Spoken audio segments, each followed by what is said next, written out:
Hello there, and welcome back to another edition of Catch Up with Sonny. Today I have a very, very special guest. It's Katarn himself. We're of course going to be talking some Star Wars, probably some other stuff as well, because there's so much going on in entertainment at the moment, and we have a lot of thoughts on all of it.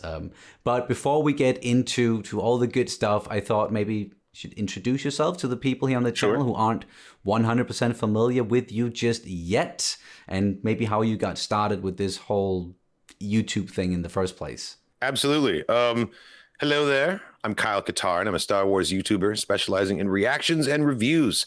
I do reaction videos for all of the major Star Wars shows coming out on Disney Plus and a lot of the older ones. Yes, hi, Max. Sorry, that's my droid. I like to analyze Easter eggs, catch hidden references, find all the little pieces of the connective tissue that really make all of these Star Wars shows and comics and books fit together. That's really my jam. Some people are fans of the prequels. Some people are fans of the sequels. I think I'm a fan of all of it. I'm a fan of seeing different eras represented on screen with each other. I call it being a Star Wars completist. But that's pretty much what I'm about. I also have a non-Star Wars channel where I react to other things that are currently popular and taking my interest, like Rings of Power, House of the Dragon, Avatar: The Last Airbender. Yeah, I got started with Star Wars Rebels back like 5 years ago. I think the first reaction video I ever posted was Twin Suns. Ooh, oh, that's beautiful. Yeah, it's a good one. It's a good one. That's a good one to do as a first reaction video. But yeah, awesome, man. And now, yeah, of course, you mentioned Avatar: The Last Airbender. To those of you Love here that on the show. channel who've seen our reactions, Kat and I, we were reacting to it a while back. It's one of our absolute favorite series. So, It's so good. definitely It's so good. talk a little bit about that towards the end of the video, I think. Yeah, definitely we should.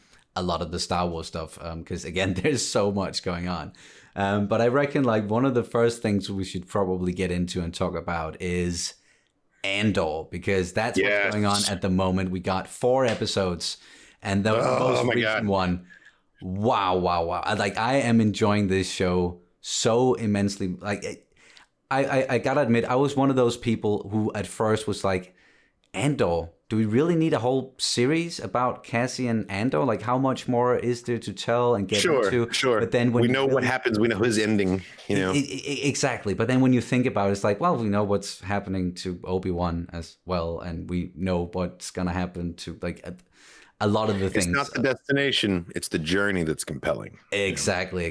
Could have said it better. And then when you start to think about, okay, but there's also a lot going on in that time period with the Empire and the Rebels. Like, well, the rise of the Empire there's just so much happening. And I feel like it's a fair criticism to be like, you know what? It's Andor. Who really wants a whole show about Andor? But I would argue that the show is not about Andor. Mm-hmm. He's simply the main character. This is a show about the galaxy. It's a show about the changes happening in the galaxy and the start of rebellion. That's why we're getting so much time spent on Mothma, on Luthen, on Coruscant, which was like breathtaking, by the way. Those shots of Coruscant in that latest episode. Oh man. I realized, like, besides that little sequence in Kenobi, the last time we saw Coruscant was 2005, you know? Yeah, for real. It's like in live graphics. action. Yeah. CGI has come such a long way. Back then it looked like, okay, it's convincing enough, but obviously it's not real because it's the cityscape of Coruscant and there's no way they could build that. So it's got to be fake. Just your mind knows it. Yeah. But looking at it in Andor, it felt so real. My brain believed it was real, you know, all of it. Yeah, exactly. And that's I think that's really the benefit of just how they're doing that series. And they're doing it very smart with, of course, combining a lot of the technologies with practical effects and still, of course, using green screen, blue screen, what have you. I don't really know if they've used the volume at all in that series. I've heard that they haven't. They haven't used the volume at all. Same. Which isn't necessarily like, I don't know. People have very strong opinions about the volume. Like, it seems like it. I've heard, but at the same time, I don't think it's a make or break for a project. It's just another tool in your toolbox. Exactly. And the best result will always be combining multiple techniques. And I think that's what Andor is doing really, really well, because they have green screen, they have blue screen, but they're blue screening on a live location, you know? Exactly. Like, they're going to real places and then extending it into like the universe of Star Wars, but they're not just standing on a soundstage with nothing around them, you know, or with the green screen volume around them. There's still something physical in the middle of that. So even if you say like, oh, well, it's been shot on the volume, it's still a combination of techniques because they're still building physical sets, small ones, granted, within the volume space, you know? Definitely. And I totally get why people might have been little bit like with Mandalorian to some extent, but also Book of Boba and Obi-Wan, where, wow, they use the volume a lot. And you can maybe see that, you can feel that sometimes. And it was also in the middle of the whole pandemic thing. So they weren't able to go out and film on location as much. They weren't able to go and build these big, beautiful sets, the Pinewood Studios or anything like that. It's true. Andor really has the benefit of being able to be a fully fledged production in the ways that they didn't. And honestly, if you take a step back and just take a look at the history of Star Wars filmmaking and how we got to this point, I think it's a very traditional on-brand move for Star Wars to create a technology, get really excited about it, and then use it before it's fully ready, you know? Use it in lieu of other techniques because you're very proud of this thing you've created. And rightfully so. It's absolutely genius, this technology they've created. It's just like the special editions in 97. You know, George added a ton of special effects that weren't, he took them out of the oven before they were done baking. You know what I mean? Like, it wasn't quite ready yet, but he was so proud. He was so proud of the CGI they developed that it went in the movie. Exactly. And now it's charming. We look back on it, we're like, oh, look at that 1997 CGI. How quaint. Yeah, exactly. Well, that's a nice musical number at Jabba's palace. Exactly. That's just Jedi rocks. That's just part of Star Wars. Love it or hate it. That's part of Star Wars too. And I think it's important to remember that. And like the volume is just the latest incarnation of that, you know? Yeah. And they're learning to incorporate that in a seamless way, I'm sure, and going to be doing that more going forward. And when we get into some of these other shows as well, and we're going to start seeing The Mandalorian come back, and Ahsoka and Skeleton Crew and all of those shows. But just to go back to Andor, it is like the look of it, and you mentioned with Coruscant as well.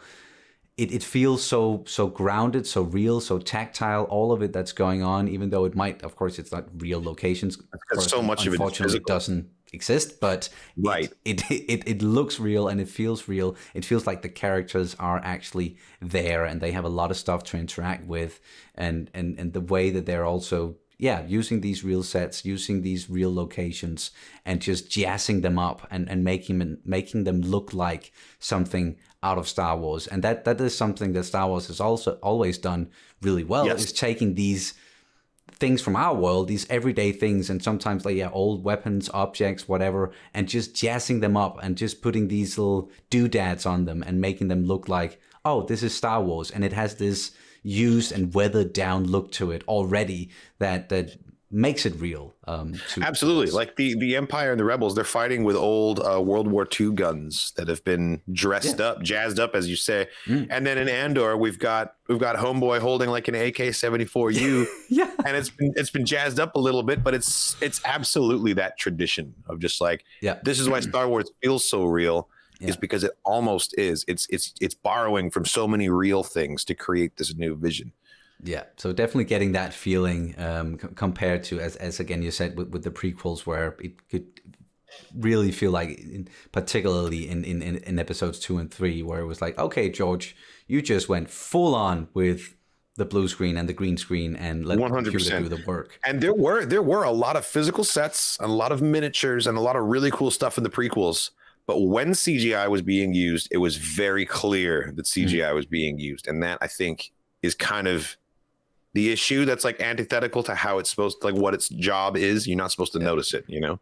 Exactly. That's the hallmark of good CGI, is if it cheats the eye and you don't notice that it is really there, even though you know that, okay, this thing that they've created doesn't exist, but it looks like it's there. It feels real. And if your brain believes it, then it might as well be, you know? You, the audience, are seeing a real thing on the screen, you know? Exactly.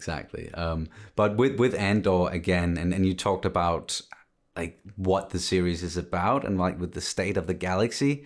And we also got to see just in those first 3 episodes with a planet like Ferrix and seeing these workers and how they are reacting to the galaxy that's changing around them, and with the pre-war security and the Empire seeing the coming. beginnings of the unrest and how deep that goes in the society, and clearly it's been like this for a long time. Exactly. I mean, like they don't come outright and say it, but they make the implication that this was the status quo during the Republic as well. You know? Yeah, very much so. It's not like the Empire would rise and then suddenly give jurisdictional authority to a bunch of corporations. The Empire is doing the opposite. They're taking that jurisdiction away. Yeah. So the Republic was totally okay with Preox Morlana just doing whatever it wants to the people of those planets. And when you think about that, it kind of casts the Republic in a different light. It makes you see more from Cassian's perspective what these big governments really are like for the people on the ground.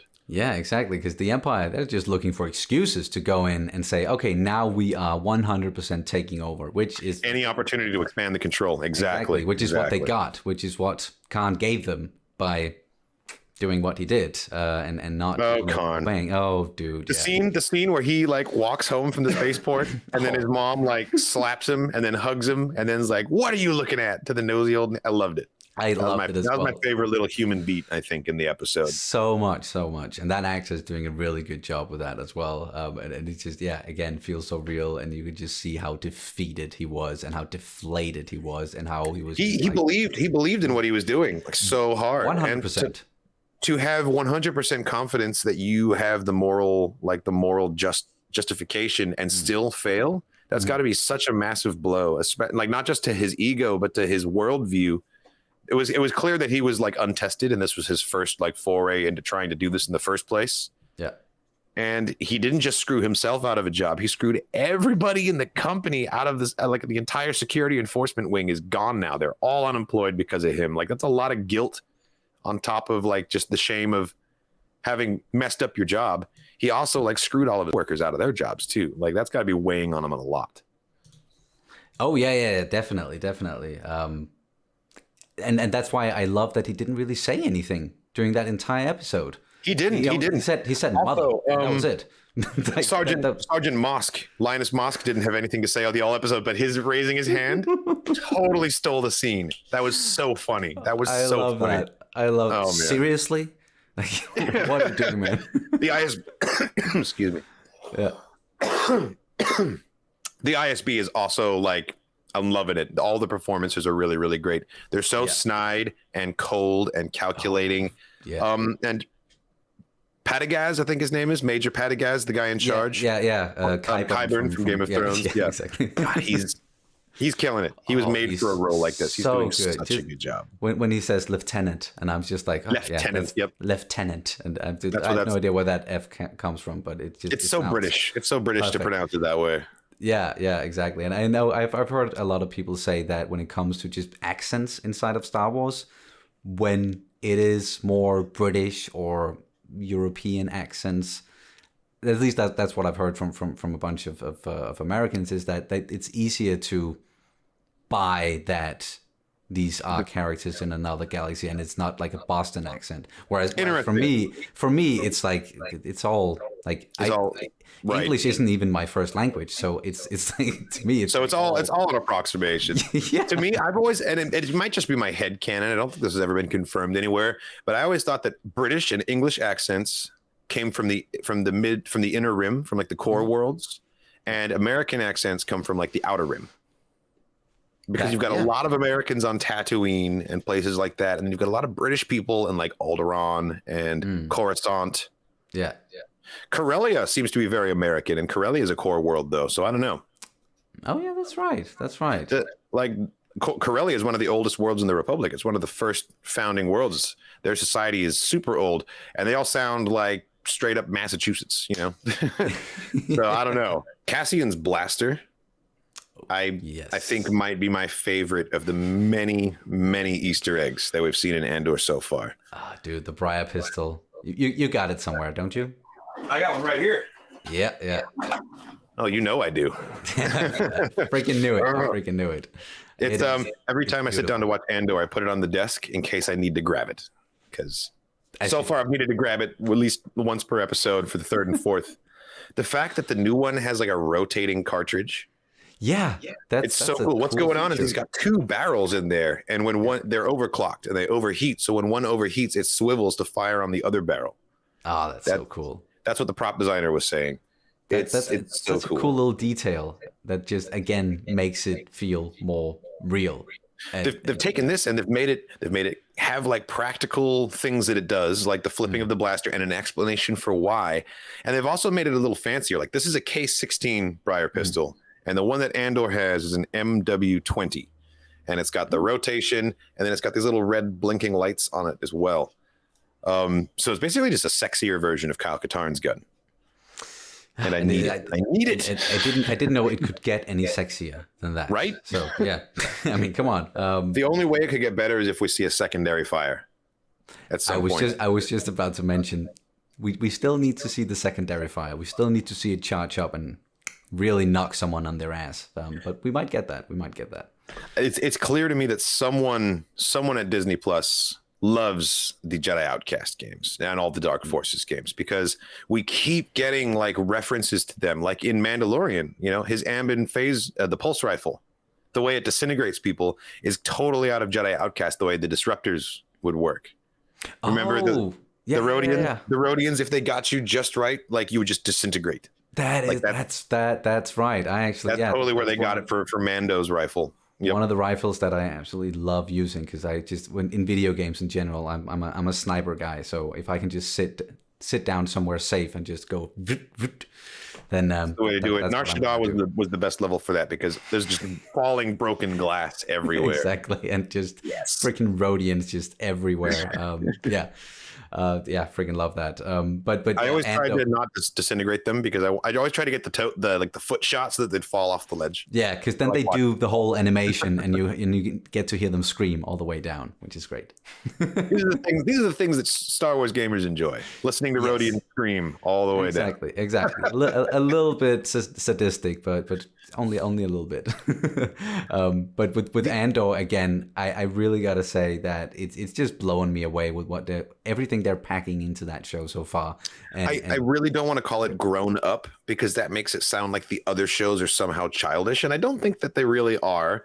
But Andor is definitely a different level of maturity for a TV show that we haven't experienced before in Star Wars, I don't think. Rogue One was close. Rogue One got close to it, I think. But that's not a TV show, Yeah, exactly. It was still, it's still Gilroy who ended up pretty much doing that movie, even though it is still set Gareth Edwards, and someone using some of those same techniques. And whatnot, that's a moment for me, because I knew that Gareth Edwards had someone else step in the 11th hour. Was it Tony Gilroy for Rogue One? It was. I didn't know that. I didn't. Okay. Wow. Okay. I didn't know that connection between. Okay. So he did Rogue One. Exactly, he basically did, and that's how he got interested in doing this and telling this story. Where he's not the biggest Star Wars fan at all, but he loves this story. He loves these characters, and that's Andor awesome. In particular. And that makes me more hyped for it. Honestly, I didn't know that it was the same man in both projects, which means he also already has like a really good relationship with Diego Luna. Mm-hmm. So he has a really, it's not like bringing in an outsider to learn the character of Cassian and then write a story about it. Like, this is the guy who was there when Cassian was created for Rogue One. Maybe not created, that was Gareth Edwards, but like took over at least and got familiar with it back then. Exactly. And he's the one that introduced Cassian to the world, because he was there when Rogue One was released. So like, I like that, man. That's very full circle. I like that a lot. It feels like that. It feels like that, definitely. One scene that I guess we should just talk about a little bit, at least before we move on to maybe some of the other Star Wars shows that we have to look forward to. The gallery, man. Yes. Speaking of Easter eggs and all that, and it's not because these shows or these stories are reliant on Easter eggs, or at least they shouldn't be, but when they do come up and people like us sit there and just, when we've watched the episode and rewatch, and we can pause and go back and be like, holy, okay, there are so much stuff here that just ties into so many things. It's a term that I think needs to get redefined soon. Easter eggs, because yes, there are a ton of references to the greater Star Wars universe in Andor and in every show, but what is deliberately put there as an Easter egg, and what is just simply you noticing something as well? Because like speaking about the Rakatan Empire, saying this is a kyber crystal, those are Easter eggs. Having Sith Stalker's armor and the helmet on that suit of armor, like, oh my god, absolutely an Easter egg. Yeah. But there's a deeper level of it too, where you can be an audience member and just get real chuffed because you see an alien head from The Force Awakens reused in a marketplace on Ferrix. Like, that wasn't done because it's an Easter egg, like on a conscious level by the show creators. That's just because these are the alien heads they have and they're reusing these props, Yeah. But to us, it's like, ooh, that's a kind of alien that we've seen in this thing before. Is that an Easter egg? Like, on some level it is, but I think it's, I'd rather use the term like background connections, because all of these shows exist in a fictional world. And we had to build that world block by block. And so there's only it's so much more effort to create new blasters for a character rather than go to the prop department, open the drawer, look through your hundreds of blasters and give him one. Someone's going to recognize that blaster and have seen it before. Yeah. And you can get excited about that, but it's not necessarily like so much an Easter egg as it is recognizing the landmarks of this universe that we're telling the story in, Yeah. That makes sense. It's a very, very, very good way of putting it, and that could easily be the case for some of the stuff that we saw, like in the background. They will always be there, Yeah. Like a statement like there are no Easter eggs. When Tony Gilroy said that, I don't think he was talking about the same speeder we've seen in Book of Boba Fett, or like, oh, these recognizable aliens. He meant cameos. He meant the story is not going to service Easter eggs. Yeah, Easter eggs are going to be a background thing. I don't know if it's a misquote or a misinterpretation that he said there's no Easter eggs, because we know that's false. We've seen them with our own eyes. Yeah. I think it has to go. It just boils down to the definition. People use Easter egg to refer to many different things. Yeah. To me, it's always been like, I look at a literal Easter egg. It's an egg that you hide in the background somewhere in the scenery. Right. And that to me, so that's what I've always thought of as Easter eggs. And then there are straight up like cameos, or straight up, okay, this is a reference that I'm gonna throw at you.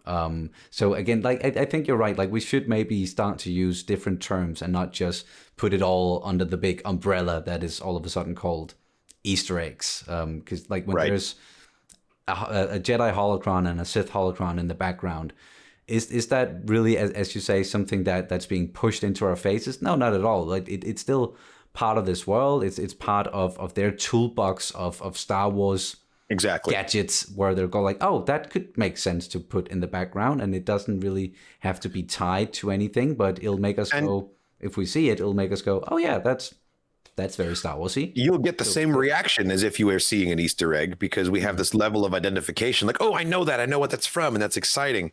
But from a production design standpoint, it's so much easier to reuse recognizable things than to have to manufacture brand new props, get them designed, get them created.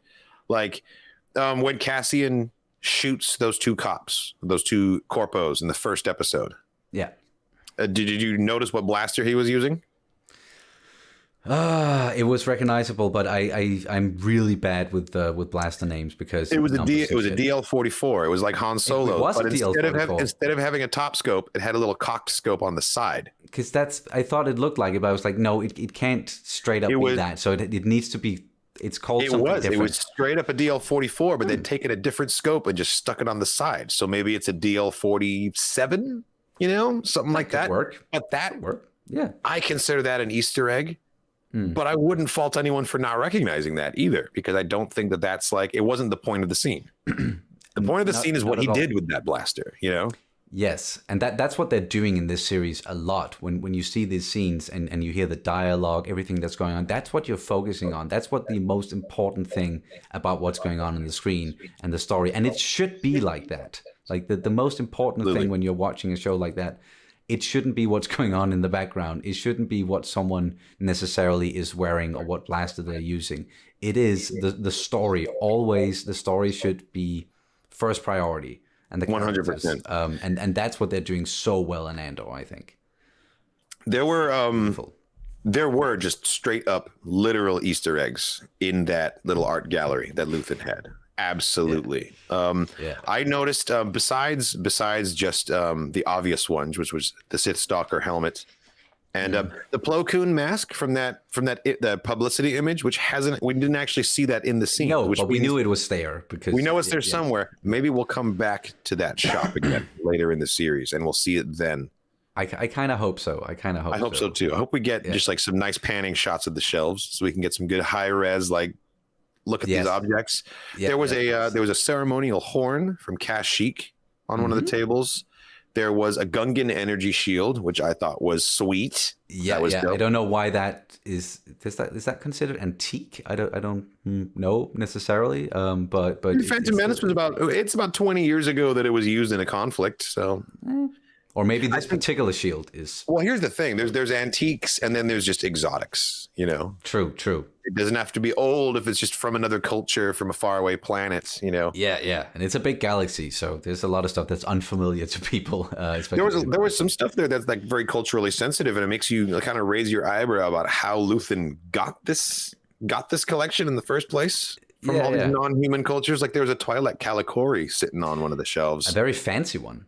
Which, yes, it was very ornate and clearly was from like an important family, but like, wouldn't that family rather have it? Like, yeah, maybe they're all dead. They, like family heirlooms. It's rather personal, I think. But yeah, I feel like that was the in a very subtle way. That's the show kind of making a statement about like colonialist like collections of art and antiquities, like the Great British Museum and things like that.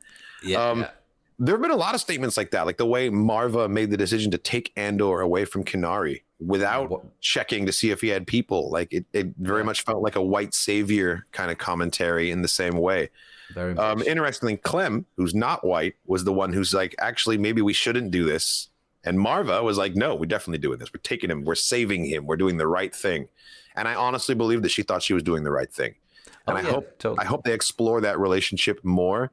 And they show Cassian having like very complicated feelings about his mother figure and father figure, who Clem is the one that Luthen was referring to getting taken up Rick's Road and hung in the square, right? It has to be. Yeah, it has to be. Yeah, 100%. We saw him he had the Briar pistol first time we saw him. Yeah. Oh yeah, that's right. So yeah, obviously that's where Andor got it from. And that was his father, or that's gonna be sad. That's gonna be sad if we get that like context in a flashback. I think they gave us. I don't expect this show to hold our hand with any exposition. They haven't so far. I don't think they've retread a single path. Like if they talk about it, we're not going to see it because they've already told us. Exactly. And if you can get it just from context, they're not going to go back and explain that thing at all. The perfect example of that was Luthen putting on the wig. And then like getting into his like persona of being the art dealer, like just like having a private moment on the ship, being all like, haha, yes, like I'm this kind of person now. Yeah. That's show don't tell, that was perfect. So much of that. And they didn't have to say a word, and we knew exactly what Luthen was doing. Exactly. And can I just say, like, Stellan Skarsgård, holy moly, his acting. Oh my God.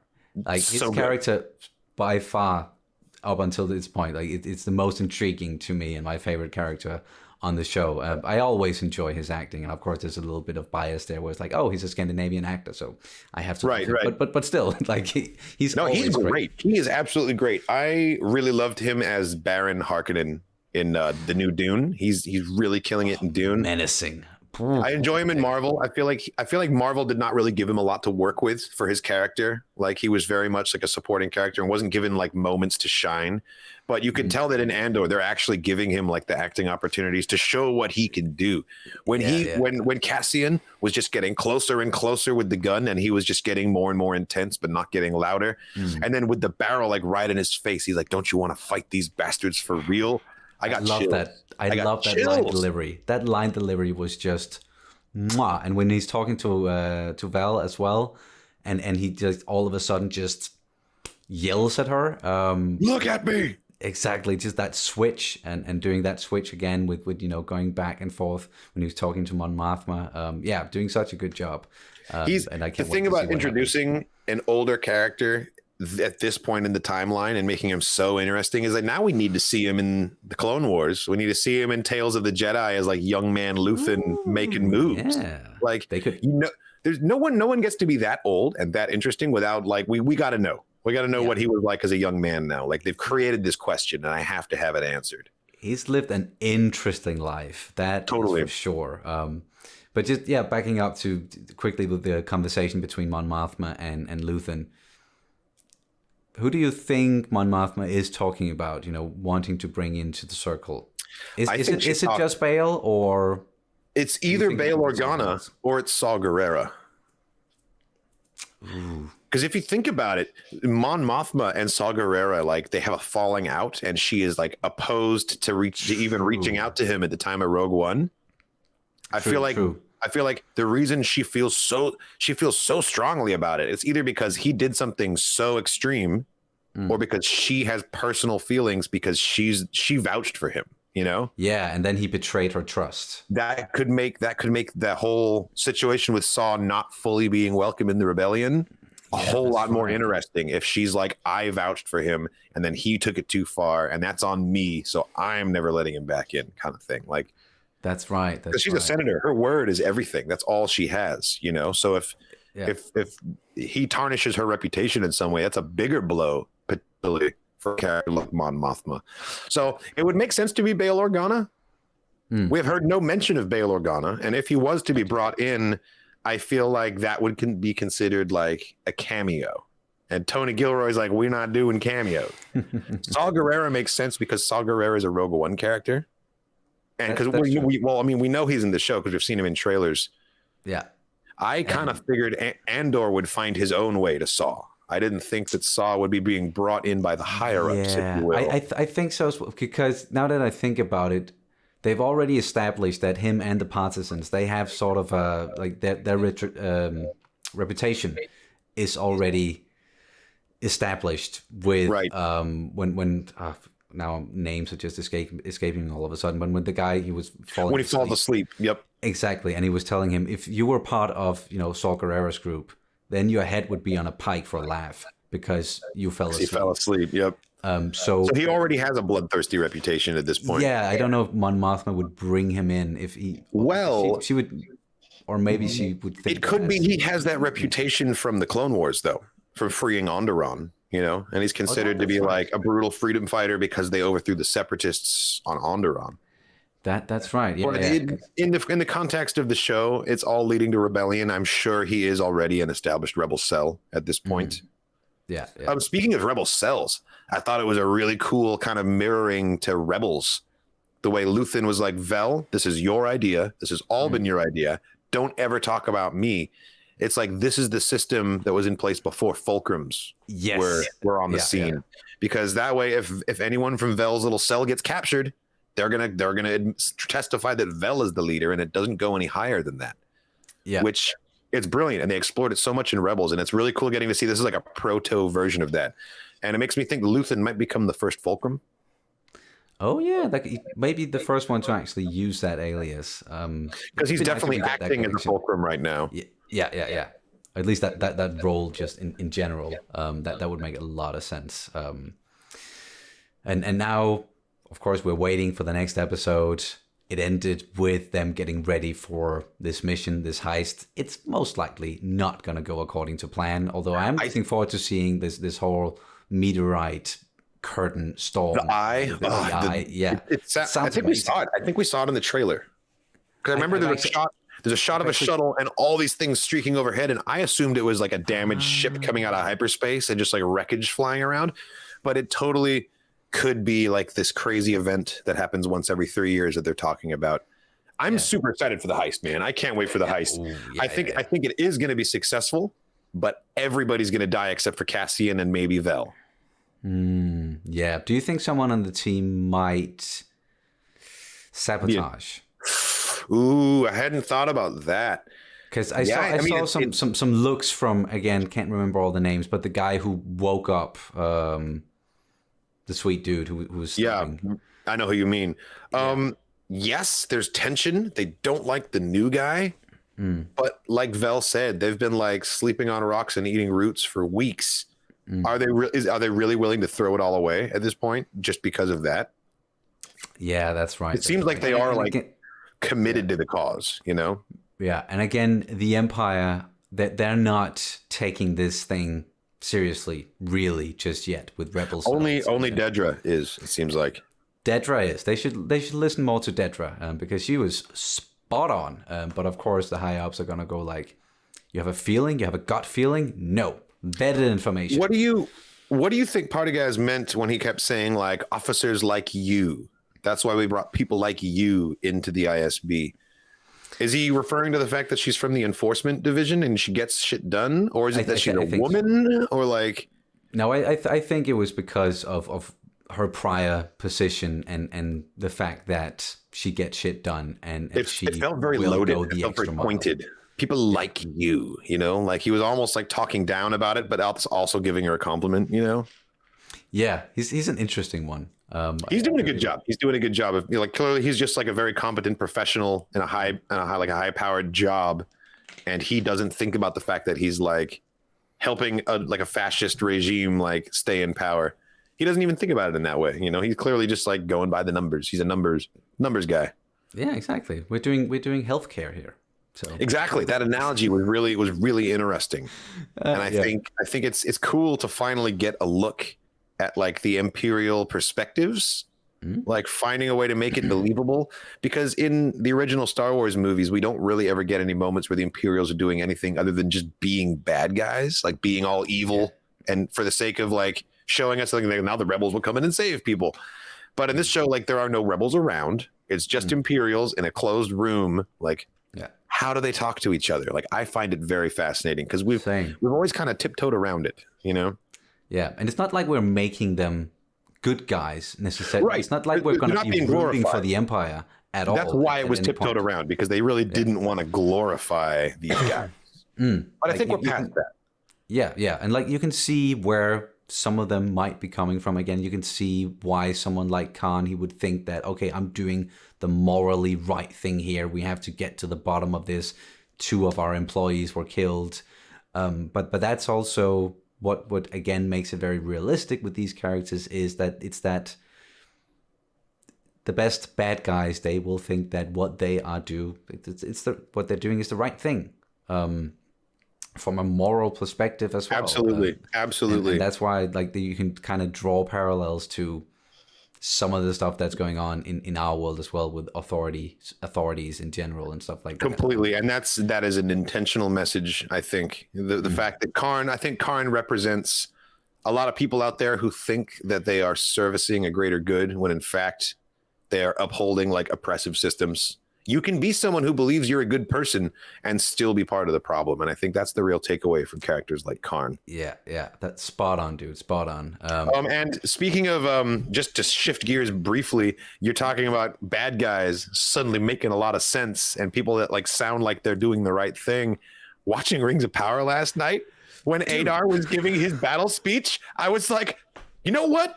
Yeah, they should have a home. Give the Uruks a home. Fuck yeah, let's go Mordor. Like he totally like recruited me through his speech. It was amazing. That whole distinction between Orc and Uruk and what he was talking about with Galadriel. We prefer to be called Uruk. Thank you very much. Yeah, exactly. And I was like, okay, and like you're their father and you care for them, and I feel like he came off more reasonable than she did in that scene. He did. There was way more in your face darkness coming from Galadriel than Ada. And the fact that he called her out on it too. He was like, I see I'm not the only one that darkness has touched. Like that was cool. No, the writing is impressing me. It took a minute to really get off the ground, but now I feel like Rings of Power really has legs. And we could talk about that a little bit more. We could put this in the right format and everything. We're just talking about leaders, evil leaders making sense. Immediately I thought of Adar and I'm like, you know what? He really convinced me to join the forces of evil last night. Like it was a good speech. Yeah. So all of a sudden, I don't blame, what's his name? Waldreg. Wasn't that his name? The guy who... Fucking Waldreg, man. Waldreg, man. If you had told me a couple of years ago that, oh yeah, Mount Doom, yeah, the whole thing was activated by some old barkeep named Waldreg, I would have been like, get out. Fucking human dude. Just what? Yeah, and like 2 episodes ago when he's like, have you heard of him, lad? Have you heard of Sauron? I was like, okay, he's a crackpot old fool who worships Sauron. I did not think, this man's going to turn on a volcano. Like, Jesus Christ. Substantial character right there. Like, seriously. Really important. He's killing it, too. I love the performance. Just like being a grizzled old man that no one really pays attention to with like a very dark secret. Yeah, definitely. And sorry if people aren't caught up on the Rings of Power. I guess like if you're interested in that series, you would have watched the latest episode by Also, now. you can throw a spoiler alert up on the screen right before we get to that part. Definitely. I probably already did that because pre-recorded editing. Right. So yeah, there's been a spoiler thing on the screen all the time. You already saw the spoiler. Yes, exactly. But all right, let's move on from Andor a little bit here because again, so much exciting stuff coming. We are eating good as nerds right now, especially this month. We've got just so much on the horizon and so many things like on our plates right now as well. Exactly. I can't think of a time in recent years when we've had that many major shows, at least shows that I personally am interested in, coming out at the same time like this. Like it's pretty awesome. And we've got Willow coming as well next month. We've got a Blade Runner series apparently in development, a new Aragon show, which is pretty cool. Yeah. And and it just announced Disney is rebooting The Never-Ending Story. They are? Oh, That's I hadn't even seen that.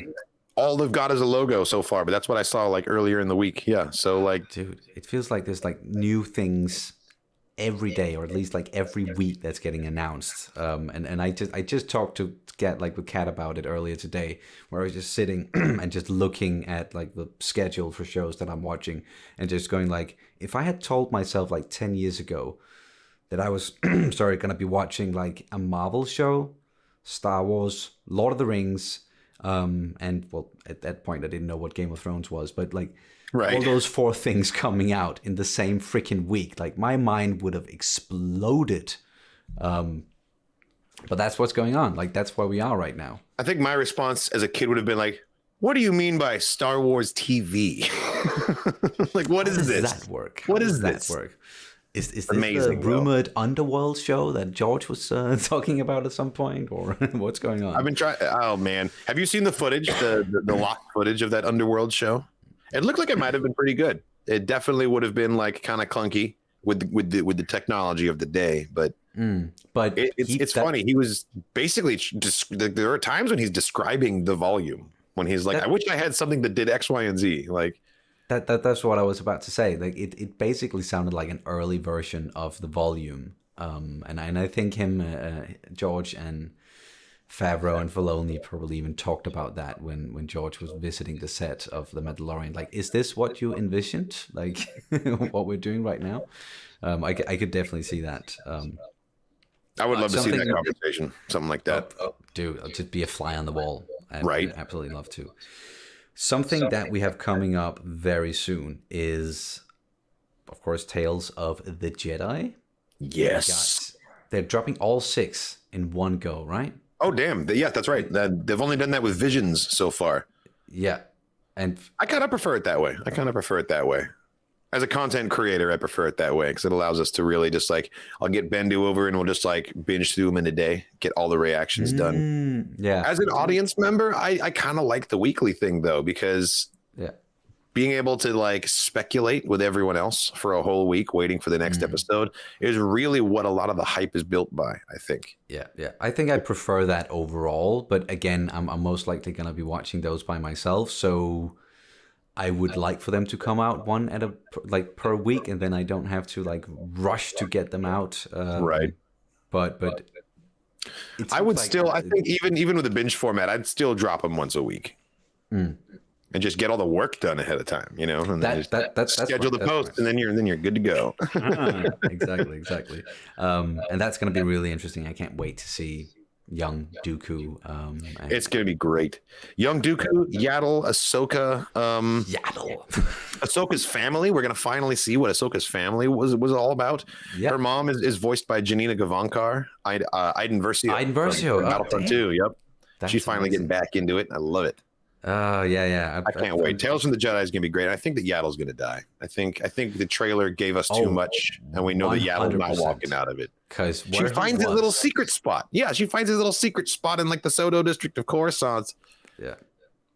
You're done. You can't get away with that secret. That's over for poor Yaddle. Damn.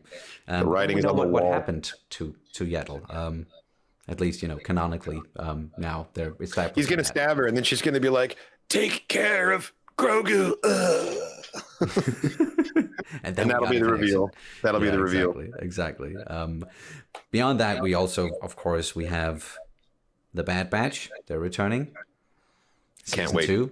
Can't wait. I have a Lula. I would grab that, but it's in the other room. When I went to Star Wars Celebration, they were giving out Lula dolls, like the one that Wrecker has. Oh, that's sweet. Freaking love Wrecker. Wrecker's my favorite, I think, of the batch, I would say. Yeah. Because he's I hesitate to call him like dumb. He's definitely not dumb, but his emotional intelligence doesn't really let him hide his feelings. Like Hunter and Tech, Hunter and Tech and everyone else are kind of like able to guard themselves a little bit and like play their cards close to the chest. But Wrecker's like a really big kid, and if he likes something, he'd be like, "Oh, that's awesome," and if he hates something, he'd be like, "You're a jerk." Like there's no filter there. Definitely. And I don't know. I find it very endearing. It's like he's like a really, really big kid, you know? Very much. And a lot of the levity from the series, like it definitely comes from him. It's also why him and Omega get along so well. Because they're like like maturity wise, they're about the same age. Yeah, they're right there. They're right there. So of course we got Bad Batch, and just staying with some of the animated stuff. We mentioned Visions before. We have there's a season 2 on the horizon, but I don't know when it's coming. I don't know when it's coming. Me neither, but I really enjoyed that. Like some of those episodes, of course, the Ninth Jedi. I was about to say the Ninth Jedi is my favorite. And then the first one, the Duel, I think style-wise, the Duel just like was the most like interesting and cool and different. But in terms of something that felt like, oh, this could be Star Wars. This could totally be a whole Star Wars thing. The Ninth Jedi. The Ninth Jedi for sure. That felt like the first episode of a series or something where they could just keep stretching that. But I think we're going to get another episode with the Ronin. Yes, and I think we're going to get another episode with the Ninth Jedi. I think they confirmed that. I think my other favorite standout from that, I think, was Lop and Ocho. I think the background art of Lop and Ocho was the best. Oh, yeah. They had cityscapes and shots of the Star Destroyers and all like the character animation was cool and I dig it, but like it was the background art for me in Lop and Ocho. It was so damn good. I know to some people it was like off-putting with some of the character designs, but to me that it was still one of the most interesting and also one of the episodes where I went, that could also develop into like it's a whole thing, its own series, its own story. The character designs were the only thing holding it back from feeling 100% Star Wars. You know, the story was totally there. The story was totally there. Oh yeah, family betrayal, all that shit.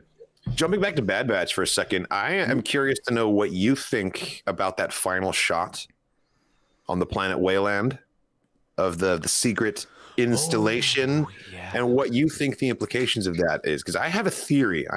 For that, and it ties into everything else that Disney Plus is putting out Star Wars wise right now. Star-wise, I should say.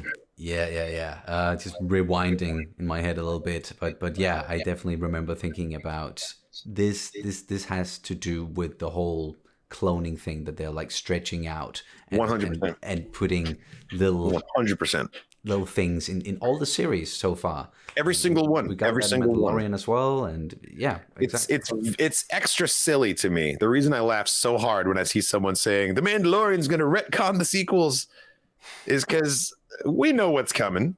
We all, like, if you have eyes and you've been paying attention, you know what's coming, and all roads lead to Exegol. Like, the Mandalorian's eventually going to touch on it. Bad Batch has already touched on it. I mean, Mandalorian already has with Grogu and the experiments and all that and everything that happened with those tanks. Like, we straight up saw the cloning tanks in that. Yeah. It's absolutely just as we get further down the timeline, we're going to see more and more about it, and then eventually the First Order is going to show up. Like, it has to.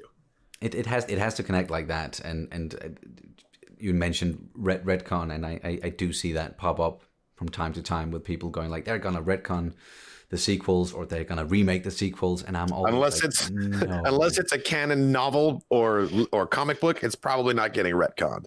No, exactly. They do like to retcon those though quite a bit.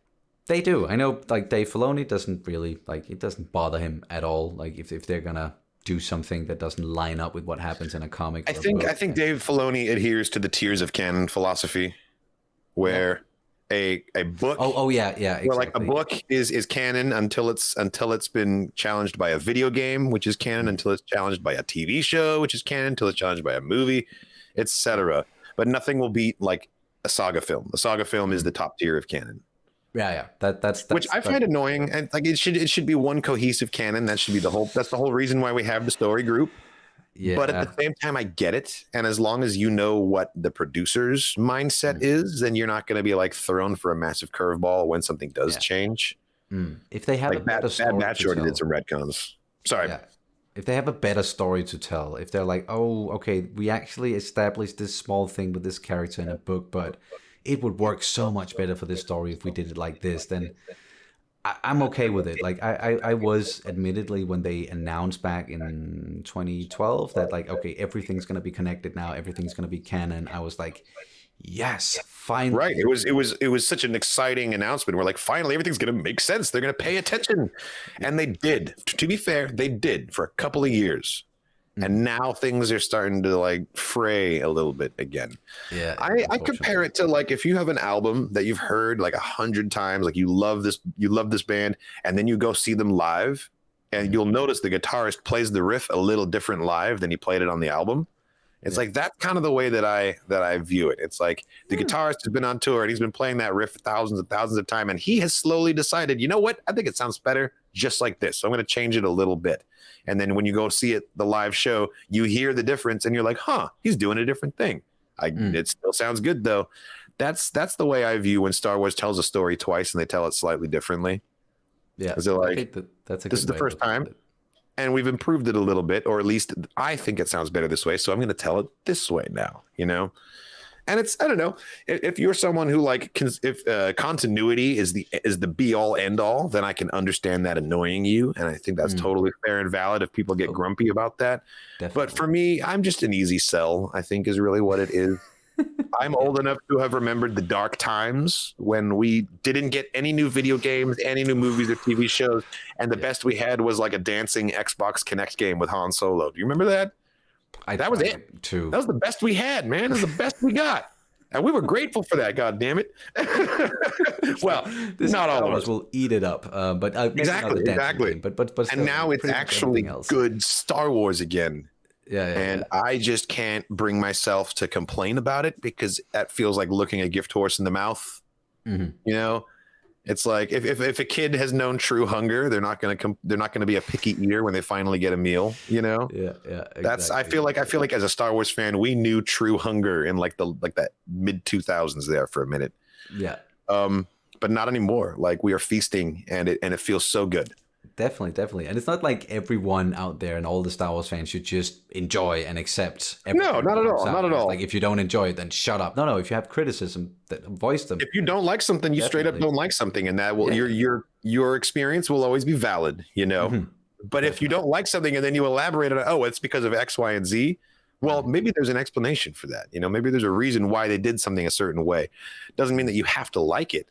But it doesn't necessarily. Not at all. But there's these objective sweeping terms like this is bad, this sucks, this is objectively bad, and it's like no, there's nothing objective about your opinion ever. It never is. All art is the most subjective thing you can have. Yep. All art is subjective. You can never ever say that something entertainment-wise really is objectively bad or good. It's all based on opinions, and we all have an opinion.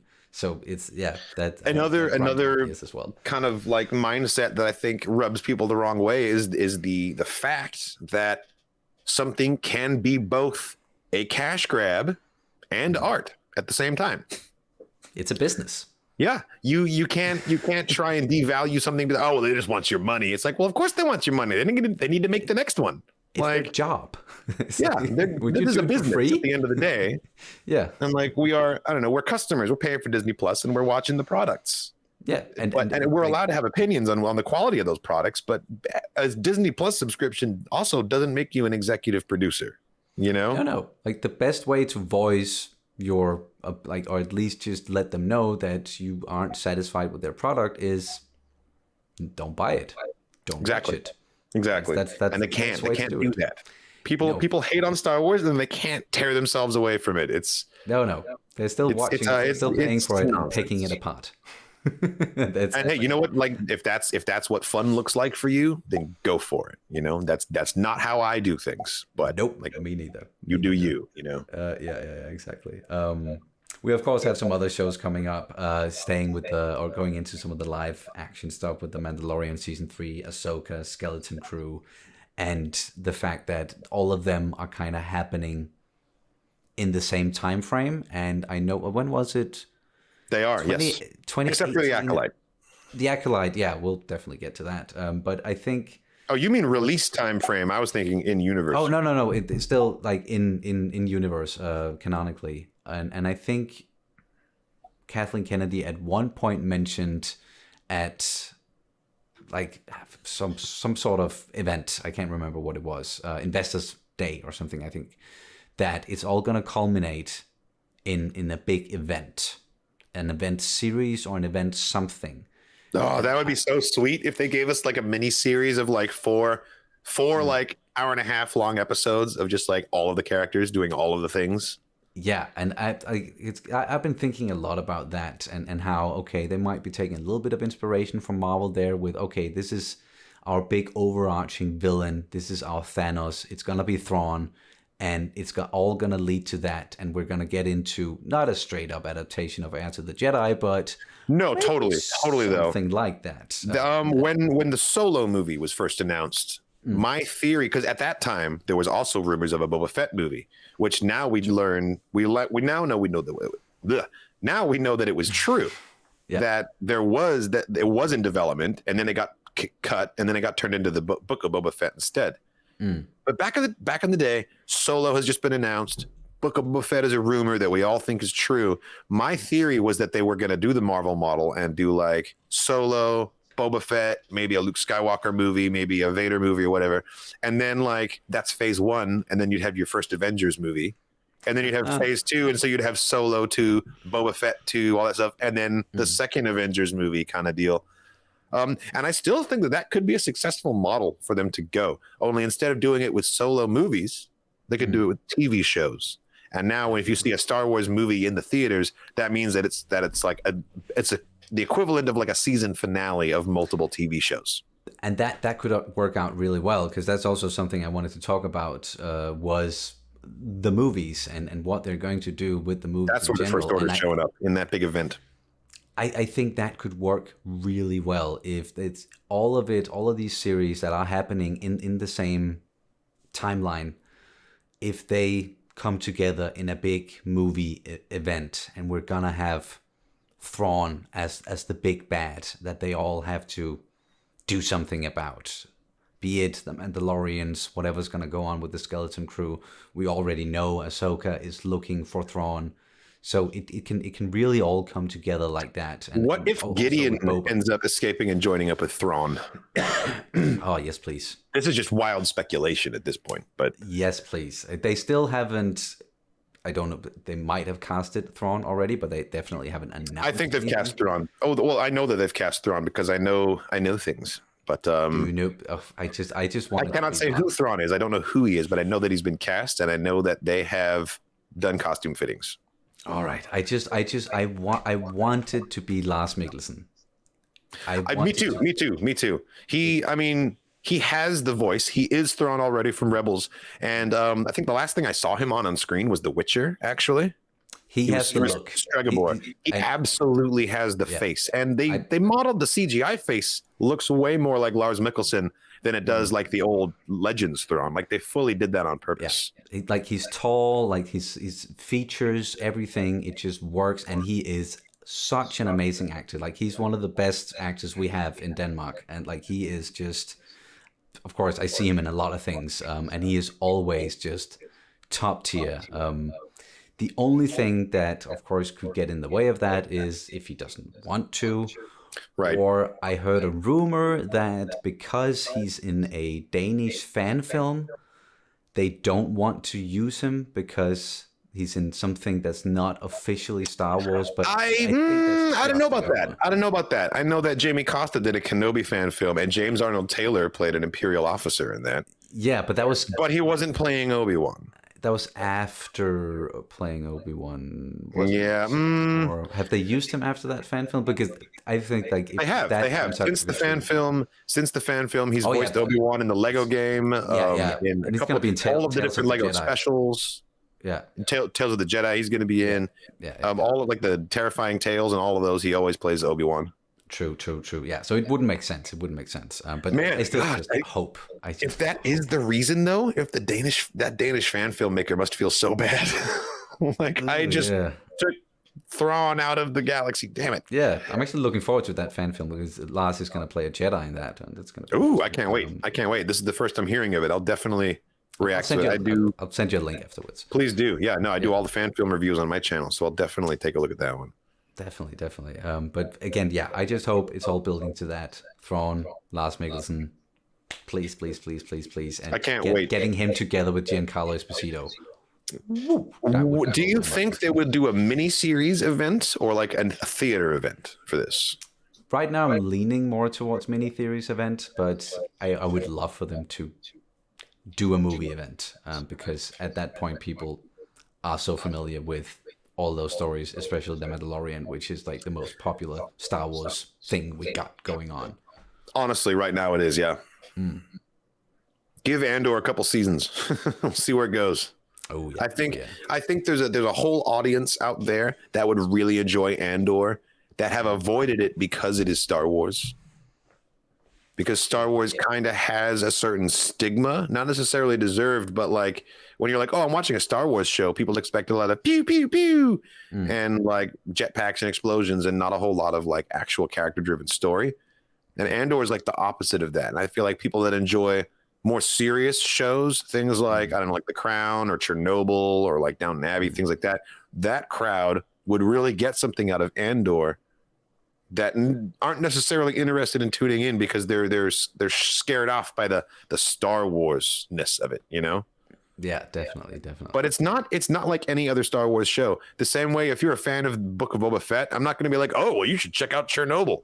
There's not really it's very, very different. But if Andor, like there's a parallel there, you know? Yeah, exactly. I've seen a lot of people say that they've been turned off a little bit when it comes to some of these Star Wars shows because it wasn't maybe really what they wanted or expected. They wanted it to be a bit more mature and they wanted them to take their time. And I've definitely been telling all of those people, watch Andor because that might be exactly Andor is the one for you. Yeah, exactly. Absolutely. But before we move on here, guys, I do quickly just want to let you guys know about one of the sponsors that we have on the channel at the moment, Orbitkey, where you can go and check some of their stuff out in the description down below. I'm also going to pin a comment. They have some awesome Star Wars themed products at the moment. We also have a discount code that you can use. It's OrbitKS10D, and you can get 10% off of your purchase. Please go have a look at it. It doesn't, unfortunately, they don't ship to like all over the world just yet. So remember to check if they do ship to your country, but have a look at some of the Star Wars stuff. It's really awesome. There's actually a little video here just showcasing some of the desk mats that they have at the moment. Kat and I, we've already gotten our hands on a couple of them and they are just beautiful and awesome. And just, yeah, take a look at this real quick.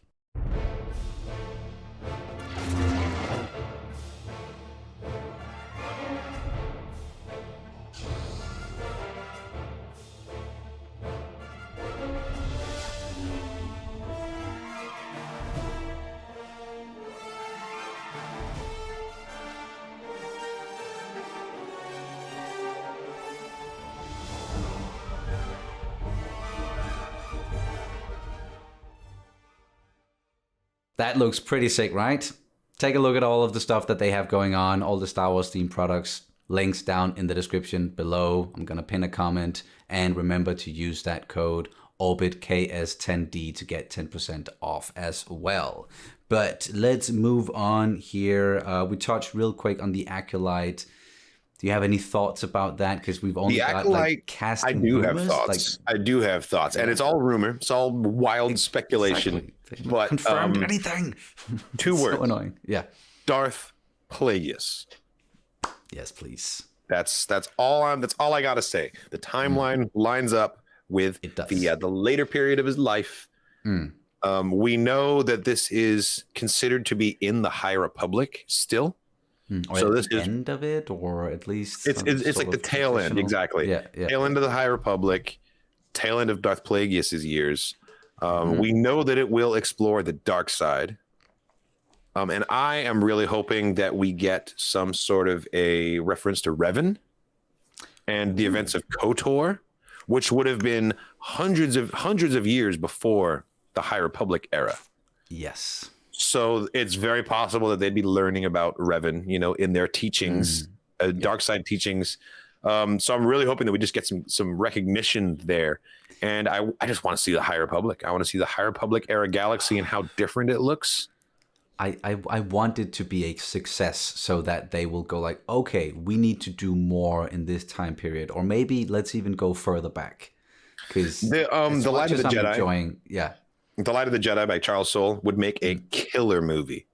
And I want High Republic saga films. I want High Republic TV shows. Like you're saying, the Acolyte has to do well so we can open the door for all this. And my hope is that people will see the Acolyte and then be like, oh, damn, this is really cool. This is very different and new. And then they'll pick up the books, they'll pick up the comics, and then they'll get into the High Republic proper. That is my dream scenario for the Acolyte. If that happens, now we're cooking. Now it's a party. Now we've got all these people that are into the High Republic that never would read books or comics otherwise. Some people are just screen watchers. That's where the entertainment comes from, TVs and movies, and that's whatever. Some people only like to read books. Whatever your preference is. But it's a long time coming. I'm really glad that the High Republic is finally coming to the screen, and I just really hope it does well. We don't really know more beyond that. Like you said, it's all rumors. But I've got my laundry list of like hopes and dreams, I guess. yeah. Same.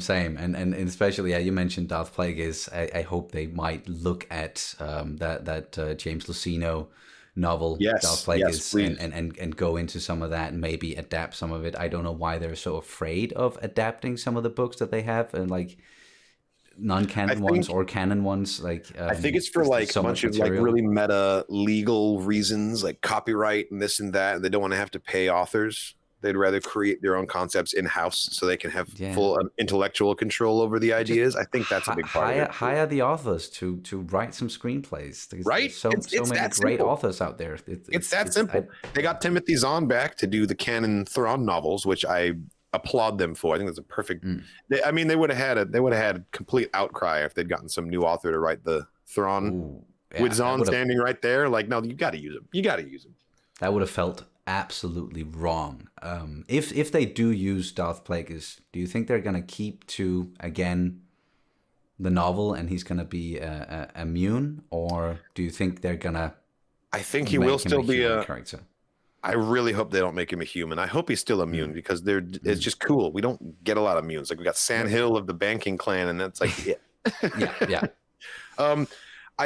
I don't think that they are going to keep everything from the book. If they do adapt a book, we have no reason to believe that they would do that, because every time, like Ahsoka by E.K. Johnston, retcon, Oh yeah, that's right. Kanan, the last Padawan, retcon. Like they might take the basic, like most rudimentary building blocks from it and then change everything else about it.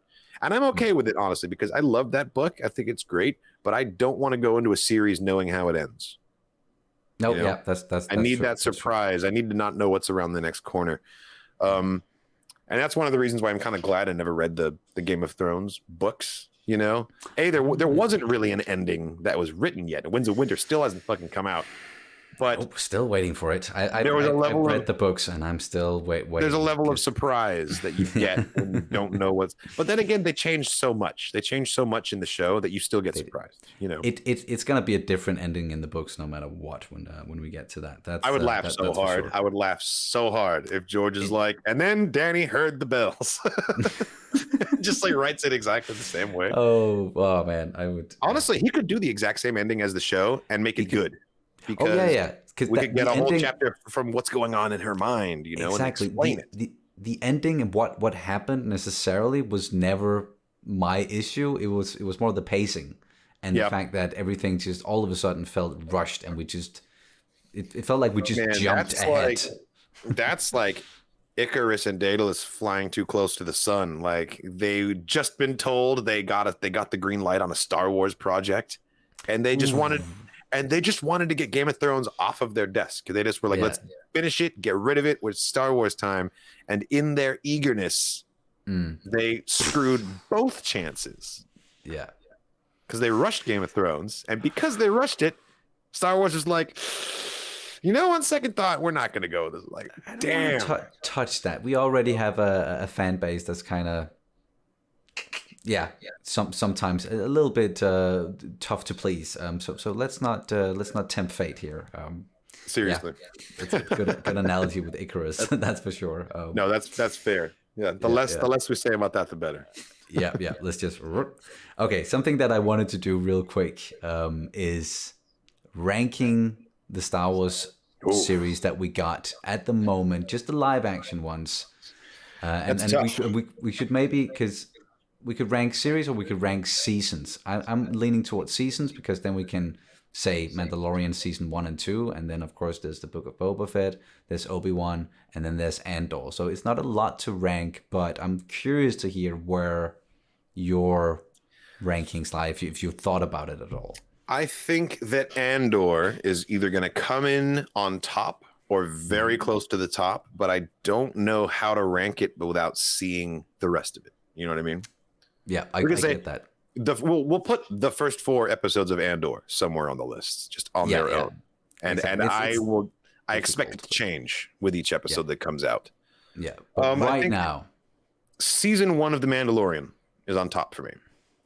Yeah, season 1, because it did a lot of what Andor is doing with like that, like sort of slowing down street level Star Wars. It's not all about the huge heroes yet. Obviously, Luke's going to show up in a season, but at this point, it's just this random Mando on this planet, like just doing his jobs, and then he encounters Grogu, and the story is so compelling.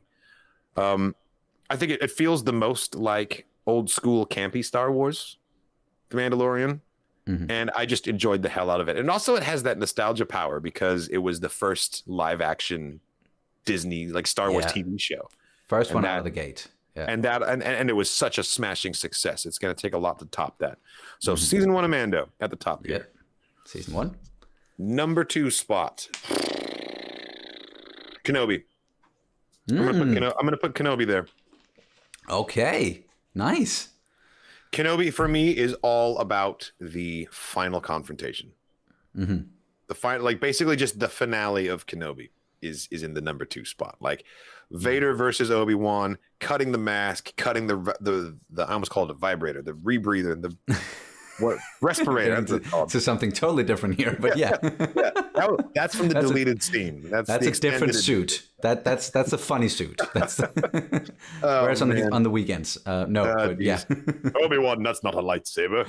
No, but the fight. It was such an emotional, like, well done fight. Getting to see young Leia, getting to see Alderaan, like these were all things that really like struck a chord with me personally, and I don't know. That's why I love Kenobi so much. Got it. Yeah. Then goes season 2 of Mandalorian, I think. Season 2 of Mandalorian it's one of those things that I don't know. I really enjoy it. And it's almost been like somewhat diminished or tarnished by the fan reception to it. It's a bit much. It's a bit much. I like seeing getting to see all of the epic things that we did in The Mandalorian was very, very cool. But getting to hear over and over and over again how it was better than the sequels and how this is the real Luke Skywalker, like it kind of tarnishes that episode. Now when I watch it, I'm like, I love this, but like, oh man, like this created so much questionable and objectionable discourse around Star Wars that I really don't appreciate. And it's not really fair to blame Mando season 2 for that, you know? No, but it's still there. It still colors my experience when I watch it. I get that. And that's the only reason it's not on the top of the list, because obviously it's some top tier Star Wars. It created kind of a hang up in just existing, you know, and the choices that they made. Then comes Book of Boba Fett. Book of Boba Fett was just straight fun. Yeah. It wasn't deep. It wasn't huge. It wasn't groundbreaking. It wasn't mind blowing, but it was fun as hell. And I enjoyed every single episode. Actually, I take that back. Episode 2, or maybe it was 3, the one with the Tuskens and the train heist, was actually pretty deep. That was actually a fairly deep episode. It got to it, yeah. Dances with Wolves on Tatooine. I really liked that, and I really liked the way that they gave Tusken Raiders kind of this more of like an indigenous portrayal, and fleshed them out, and actually gave them culture. And instead of just being these weirdos in the desert that shoot at pod racers that go by, like just that boogeymen, and that's like I think that is the biggest thing that Book of Boba Fett really gave to Star Wars. Yeah, was this new Tusken personification, and like using the sign language, which was established in Mando. They brought that back. Honestly, it's weird. I ranked season 2 of The Mandalorian pretty like fairly low down. It was in the third place, but I will say that the first episode of season 2, the Marshal with Cobb Vanth and the Crate Dragon hunt, like it's some of the best Star Wars. That's got to be higher on the list than the rest of its season. That was beautiful. Such a good way to start the season. It was a long episode. Jon Favreau finally directing, and then bringing in Cobb Vanth, which there was a connection to some of the novels for us who read that and read that. Aftermath by Chuck Wendig. Aftermath. Exactly. And then of course seeing Boba Fett's armor again, and then having Timothy Olyphant in Star Wars, like he killed it. He killed it. He's so perfect. And then of course actual Boba Fett at the very end, we get to see him, and that was like the big reveal. Yeah. I loved it. I loved it so much. I remember freaking out and immediately knowing that's not Boba Fett. That is Boba Fett's armor, but that is not Boba Fett. Like, it has to be this guy from this book. Yeah. I was on the edge of my seat for the whole thing. The moment when it goes widescreen all of a sudden and then goes out of it again. Oh, yeah, that's right. They played with the aspect ratio. Yeah. That was totally dope. When the Crate Dragon first comes out and you're like, okay, now it's a movie. Yeah, exactly. And just went like, that was epic. I loved it so much. That was beautiful. Am I leaving any shows out that are live action? No, Book of Boba Fett, Kenobi, Mando seasons 1 and 2. We have a little bit of Andor, but Andor, sure. It's still not completed, so it's difficult to. I would put the first 3 episodes of Andor in second place, and the 4th episode in first place, right there with the Marshal. Oh, nice. Yeah, because that is just, they're killing it at the moment. We've of course already raved about it. That it's just beautifully done. If I was gonna have a couple beers and was like, you know what, I want to watch some Star Wars tonight, I think I'd watch Book of Boba Fett. I'd watch the finale of Book of Boba Fett and watch the Rancor just tear through Mos Espa, because that's awesome. Definitely. But if I was in like an intellectual headspace and wanted to really think about it and be challenged, I'd probably watch Andor. Yeah, that's a really good way to putting it, because I would say the same. And as you said with Book of Boba Fett, that was just straight up fun. Star Wars fun. Exactly. You didn't have Bring to the think kids, you'll about have a it great time. You know. I get why if some people really expected for it to be this raw, mature gangster story with Boba just being a brutal badass all the way through.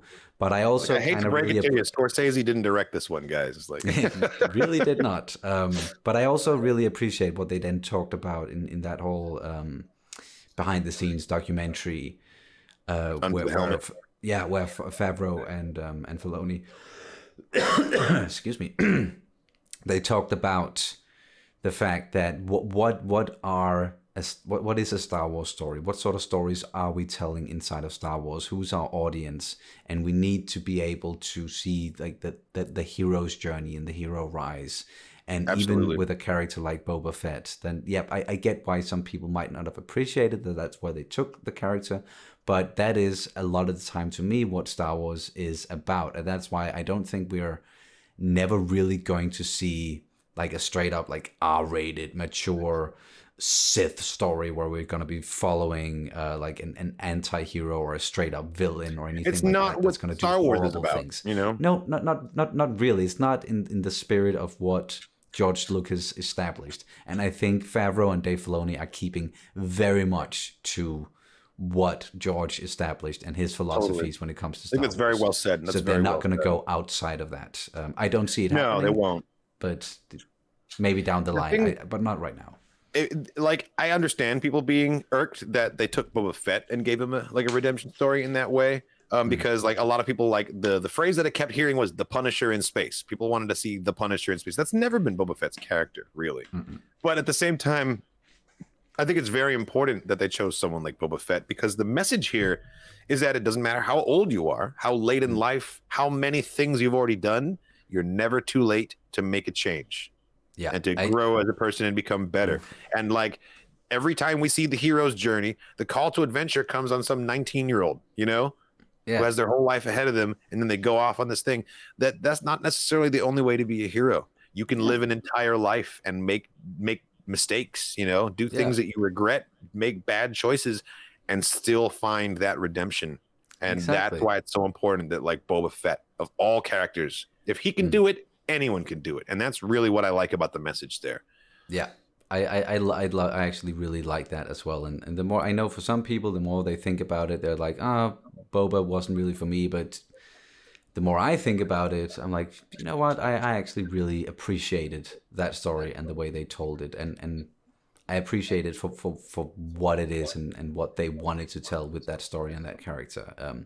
But if I had to rank it, I would probably go with, like, straight up Mando season 2 at the top, because that just got my inner child going the most. I mean, same. Brought me the closest to tears, I think, of anything that I've seen with Mando. I had tears running down my cheeks when, and you guys can see it on the channel with the reaction to chapter 16 with Luke coming in. And it wasn't because I was like, he was mistreated in The Last Jedi or anything like that. I just thought that the way... No, sure. It was just pure childhood. That's Luke. That was Luke. Just childhood glee right there. I thought it was brilliantly done, that the music we hear during that sequence is brand new. We've never heard that music before that scene, but it felt nostalgia. Like, I felt nostalgia for this music that I was hearing for the first time, because it had that, like, that visceral just feeling of Return of the Jedi. Like, it really did. Yeah. And then we get the recognizable theme when he finally takes off the hood, and you can see that is indeed Jedi Master Luke Skywalker. And Din's like, are you a Jedi? It's like, the Jedi, motherfucker. Were you not watching on that camera just there? You see everything I just did? Like, yes, I'm a Jedi. Oh, yeah, exactly. But yeah, let's go with that. Mando season 2. And then I would probably, at the moment, it's really difficult for me to say, because I'm also tempted to go like, okay, I like the last episode of Obi-Wan hit me in the same way and got the tears running once again. It was emotional. If I had to just take that on its own out of the entire series of Obi-Wan, and I could definitely throw it in there. But if we are keeping it to, like, whole seasons, and we can't take episodes out, then I would actually probably at the moment go, it's a tie between what we've gotten from Andor so far, and then Mando season 1. And then I would then it gets really difficult as well, because we just talked about just how much freaking fun Boba was. But then I would probably go Obi-Wan, and then like closely followed by Boba. See, and I don't want to put Boba at the bottom, because that makes it sound like I enjoyed it. Like, I didn't enjoy it, but I definitely did. So it's Boba was light. It was light entertainment. Ranking is so hard for me, because I have a fun ranking, I have an Easter egg ranking, I have like a narrative ranking, what has the best story, I have an acting ranking, etc. And then just straight up which one I like the best for my own arbitrary subjective reasons. And it can change from day to day, like what you're in the mood. It changes all the time. Same. Like, the only way to do it right, it would be so time consuming, would be to rank every episode individually. What are the best episodes of Star Wars TV, And like, it would be finale, and then all the strong middle episodes. Yeah. Because all of the finales were the best parts of each of those shows. Yeah, same. That's a job for another day. We could definitely get into that at some point. That's a whole discussion right there. Long video. That's a whole series of videos that we could get into.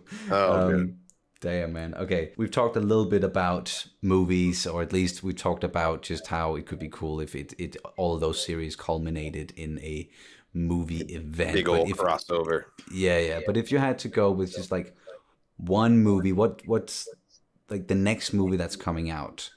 What would you like for them to do? should it still be Rogue Squadron, even though it's back and forth with that? Should it be Taika's movie? Should it be whatever Kevin Feige is working on? Taika's movie, I think, is slated to be next currently, because Patty Jenkins' Rogue One got pushed back again. Yeah. Originally, that was up next.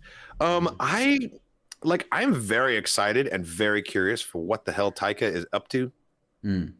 I think it's gonna be divisive, just because all of his Marvel films have been divisive so far. Through no fault of his own, he just has a very specific voice, and it's not for everyone, I think. Especially Love and Thunder, that one, and I think because of that movie, a lot of Star Wars fans who maybe didn't like it, they went, ooh, maybe I don't want him to be the first one to like make a Star Wars movie coming back from after the sequel trilogy. I'm not really worried about that necessarily. I understand the people that feel that way though. Like I get it. For me, Taika is really good at, first of all, he's a fellow New Zealander, so he's got those points. But he's really, really good at lulling you into this false sense of like, oh, this is a funny film, and then hitting you with something really heartbreaking. Yeah, he's really good at that. He does that really well. And I think he did it effectively at the end of. I think they did it really well in the last Thor, honestly, in the ending. Like, I didn't see it coming the way that they did it. No. Jojo Rabbit also really, really well done in that movie. It's like talk about crying. That one hurts. That one still hurts. I regret bringing it up because now I'm like upset. But I think Taika's going to do something real good. I think the criticism, I can anticipate it now. It's going to be that it was overly quippy or that it was too funny. And that's just what his style is. That's just what his voice is that it's humorous, and that's on purpose. It's to make you off, like it's to put you at ease so that you're not expecting it when he hits you with something that's like emotionally devastating. His episode of The Mandalorian did the same thing. Exactly. Those first 5 minutes with those like two scout troopers just sitting there and being assholes. Like, see, I love that scene. I didn't think it was too much. I thought it was like perfect because the galaxy is made up of regular ass folks, and not everyone is some big hero Jedi or like an evil guy. Some people are just regular, you know. Some people just want to go to the Toshi station, pick up power converters. And like those people would have dialogue like that. Exactly. Sometimes it can't just be Jason Sudeikis just punching Baby Yoda in the face. Who knows? But yeah, I'm curious to see whatever it is they're going to do. I get why they are not moving on anything just yet, or they are kind of afraid of maybe making any big announcements because, yeah, the whole history and taking in filmmakers and being like, hey, okay, you go with it. Oh, wait, no, you don't, Colin Trevorrow. You're not going to be doing episode 9 either way. Okay, right. Solo, that's a big, a bit back and forth with that one as well. Okay, you're not going to do it. We're going to bring in Ron Howard. And I get like track record wise why they feel like they might have been burned a little bit. And well, it's interesting to me, Lord and Miller specifically getting pulled off of Solo and giving it to Ron Howard. Because the criticism, as I understand it, the reason behind it was because Lord and Miller were trying to make it too comedic, and they were really favoring like improvisation and ad libs of the scenes, which is very not a Star Wars way to produce it. It's very paint by the numbers. We're planning everything out. I mean, I think it made the producers nervous. Yeah. They were like, this is worrying us. This is not seeming very Star Warsy. You're taking the brand in unexpected directions. And while I get that logic, they turn around and hired Taika Waititi. That is true. And it's a bit the exact same problem, but now they're embracing it. Yeah, because they saw how people embraced Taika, especially when it did Ragnarok. I don't know what they're thinking now when it's a bit more divisive with Love and Thunder. So it's like, what are we? Yeah, I don't know what's going on with them. But if I was Lord and Miller, I would have been fine with getting dismissed until I heard that Taika got hired, and then I'd be like, what the fuck? Like, come on. Yeah. But if they hadn't been dismissed, maybe they wouldn't have been able to work on Into the Spider-Verse, and we wouldn't have gotten that beautiful movie. That's true, and that was a smashing success too. So it all worked out, and I'm sure they're not hurting in their careers because of it. So exactly. Everyone wins. Yeah, love it.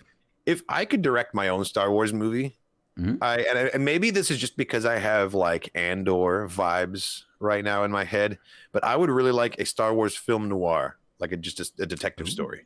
Yeah. Like the whole thing could take place on a single planet, you know, like it's just on Nar Shaddaa. Someone gets murdered on Nar Shaddaa, yes. And you gotta go knock over a bunch of death stick dealers until you get to the truth.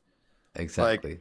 Like, I think it could be very stylish. All this like just like dark and raining with neon lights everywhere. Like it could be cool. I don't really know what I would want story wise. I just know kind of like visually what aesthetic I want to look at in Star Wars. And Andor is giving it to me right now. Like noir, brutalist architecture, like Coruscant just being this big concrete jungle. I love it.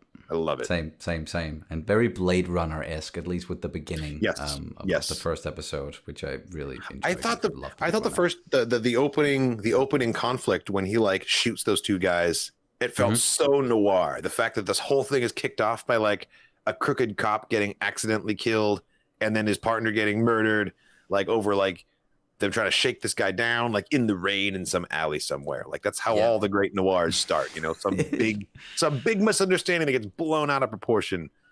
Yeah, it really is. I'm really enjoying it. Spot on with that.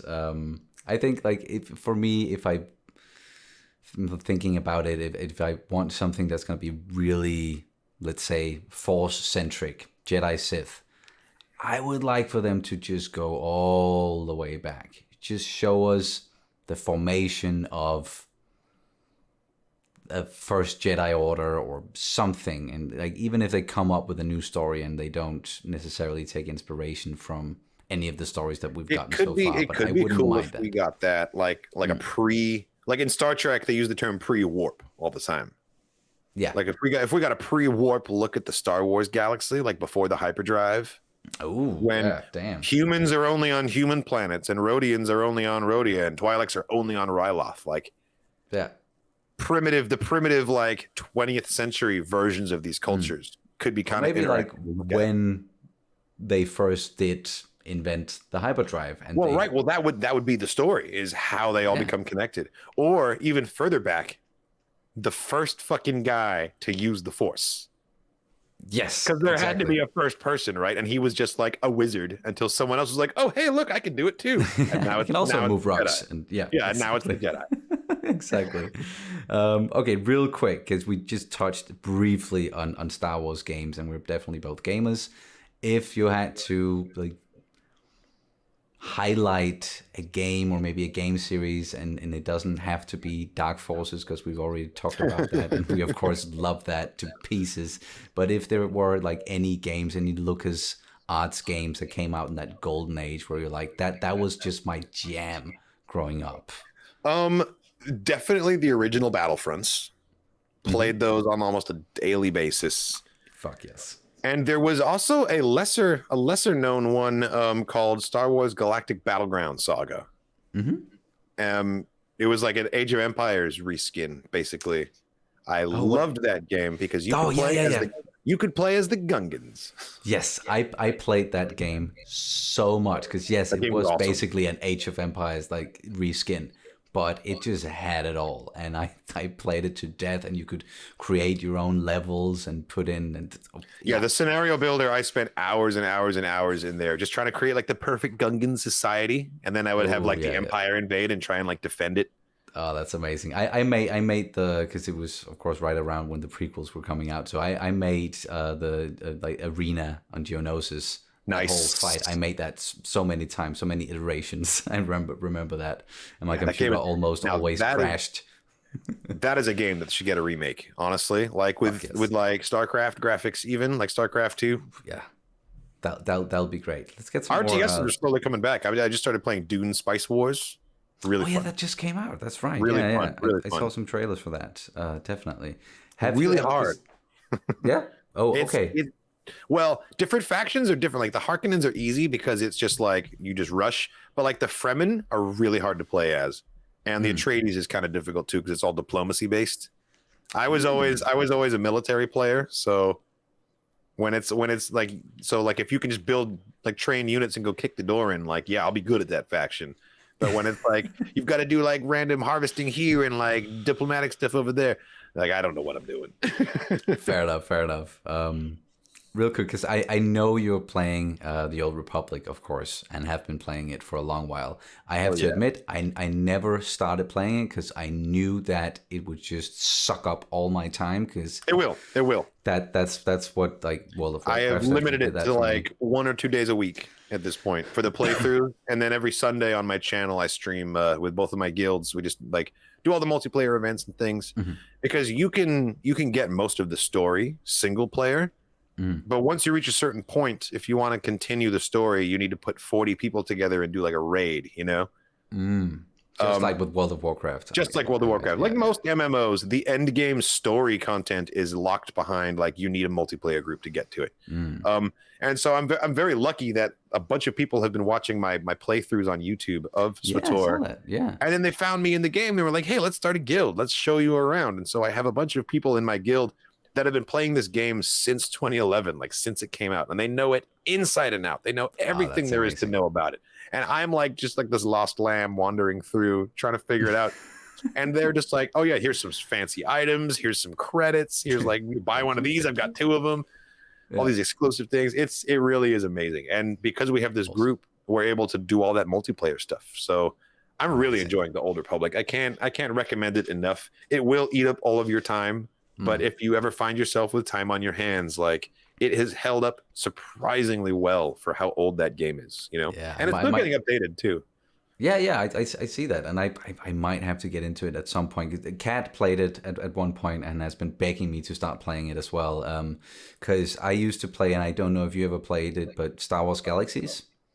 I never played it, but I knew all about it. I was really jealous. I didn't have a computer that could run it when it was out. That was my jam. Like I played it with my dad, and we got in, like we really got to know a lot of people all over the world. We even visited people that we played with. We visited some people in Italy that we played with and stayed with them. And it was just this whole community and the way that you could make your own towns, your own guilds, and run your whole community just like player based on different planets. You decided what planet you wanted to start on, what race, what you wanted to do. It wasn't level based. It was beautiful, and then they ruined it because World of Warcraft came out, and they were like, "Oh, we have to do that now."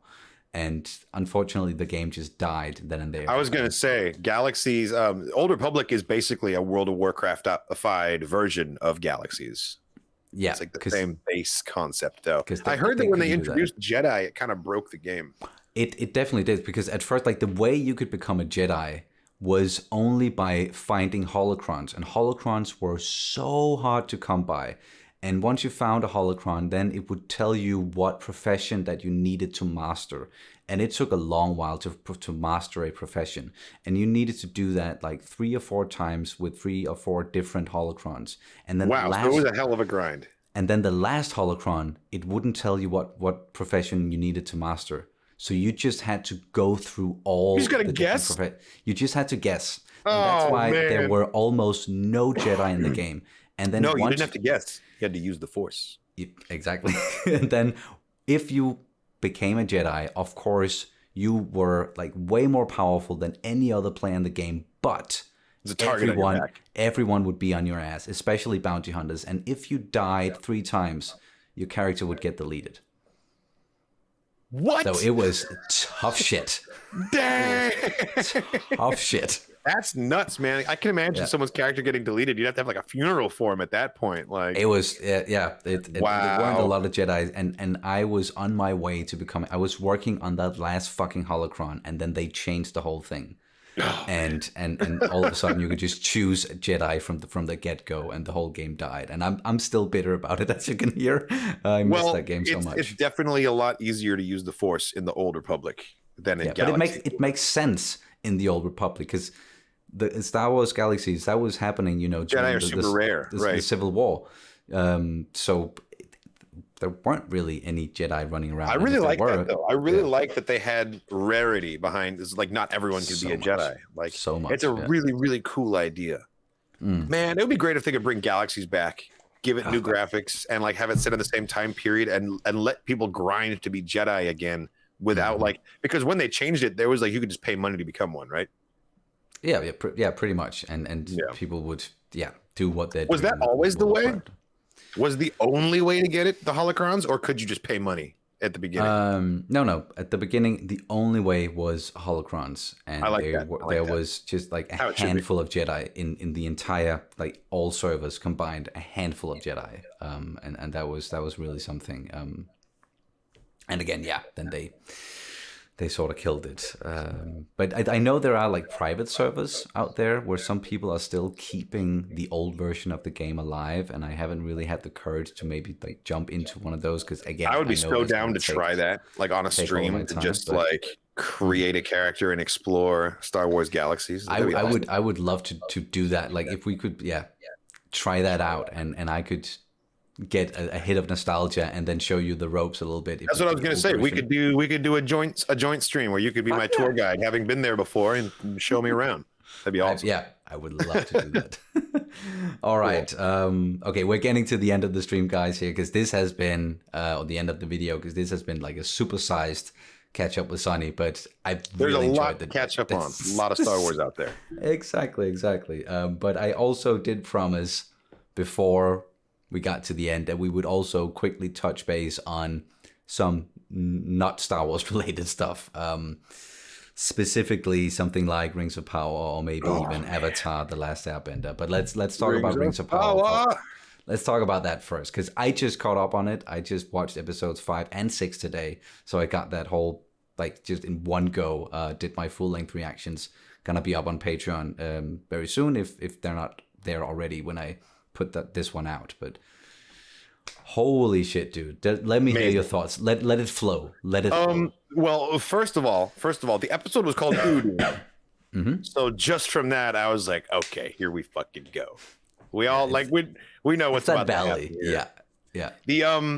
So the previous episode 5, for me, it really felt like the quest begins. Like we've got Galadriel and Halbrand, they're in their armor, and we're on the ships in Numenor, and we're setting sail. Like finally, the quest begins. And then in episode 6, it was like it's going down. Before it even started, I was like, this is going to be an intense episode, just based on the setup from last week. And oh man, it didn't disappoint. Every time something happened, I was like, okay, the episode's going to end. That's got to be the most epic thing they're going to show. And then Numenor showed up. They had a big ass battle, and I'm like, okay, cool, that's it, we're done.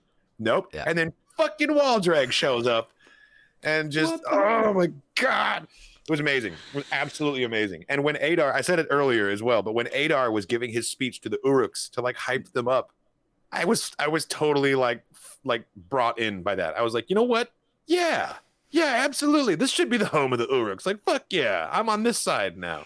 It was really cool getting to see the bad guys give a rousing speech. Usually that's reserved for like the good guys. I said the exact same thing in my reaction. It was that's not something you usually see, but I love that we're getting this, because the character of Adar is just getting so much more compelling.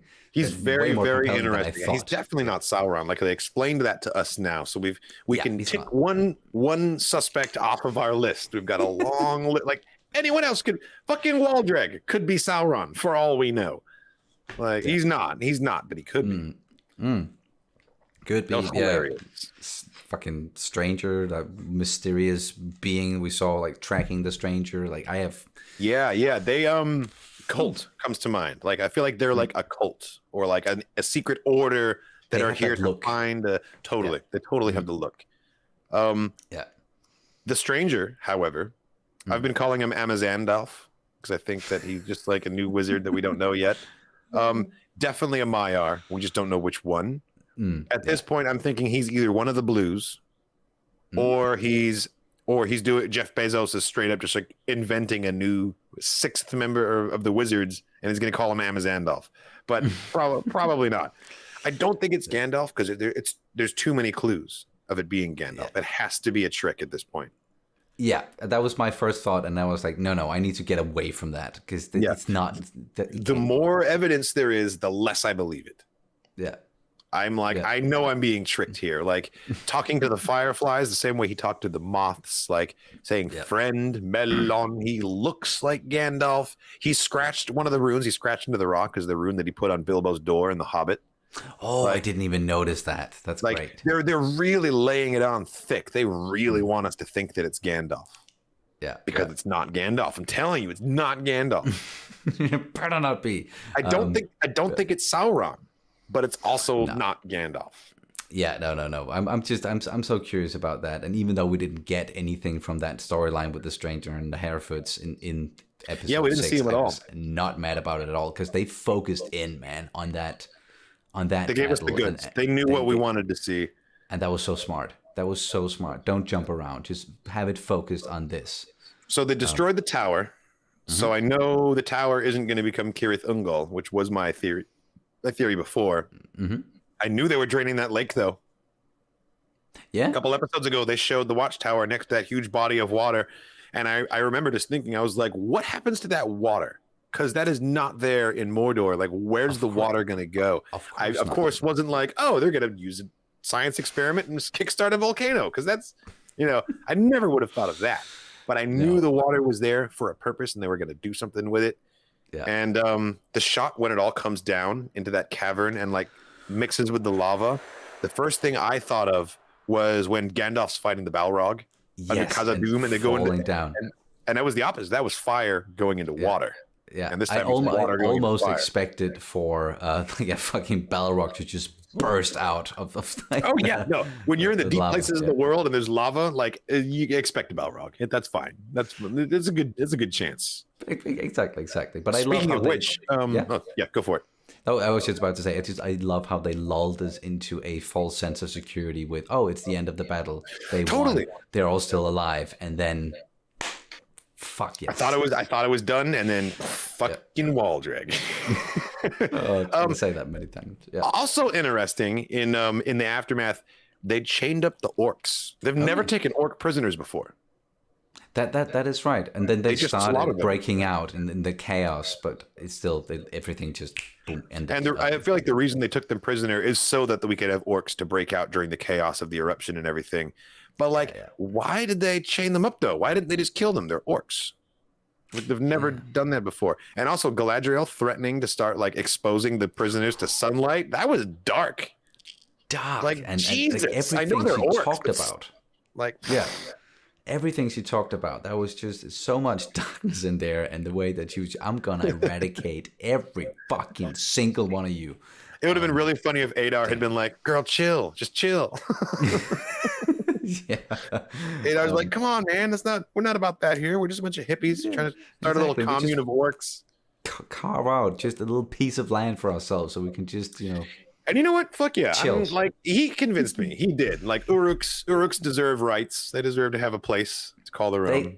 They exist now. Like, no matter what happened in the could they're here. So, like, let's deal with that. If you could have some sort of... They were building all peaceful... those tunnels, trying to get true. trying to avoid the sunlight, but it was for like a second purpose. Like, it was to direct the water currents. Like, it was so thought through. It really was. That's just when I saw that, then I just went like, oh, like the whole, like everything just fell into place there. That episode just really got me. I was on board for the first 5, but I gotta say, episode 6, it's coming to its own now. Yeah, now I can't wait. I know I have to know what happens next. Like, what the landscape is it gonna instantly be crazy? Is everything just gonna be on fire? Like. Yeah, how the hell is Galadriel going to survive? Galadriel, Halbrand, Elendil, Isildur, they're all there. They're all in that shit. Like, we know they survive, so we know they do. It's just like how, and it's just like the Andor thing again. It's not the destination; it's the journey that's compelling. And like, I want to see how she survives here.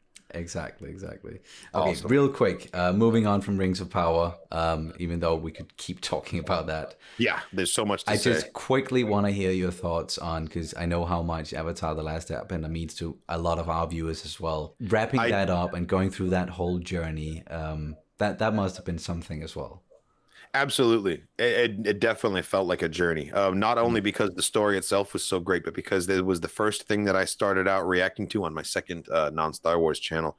And it was a hell of a learning curve getting through copyright. Viacom is like notoriously stringent with that stuff.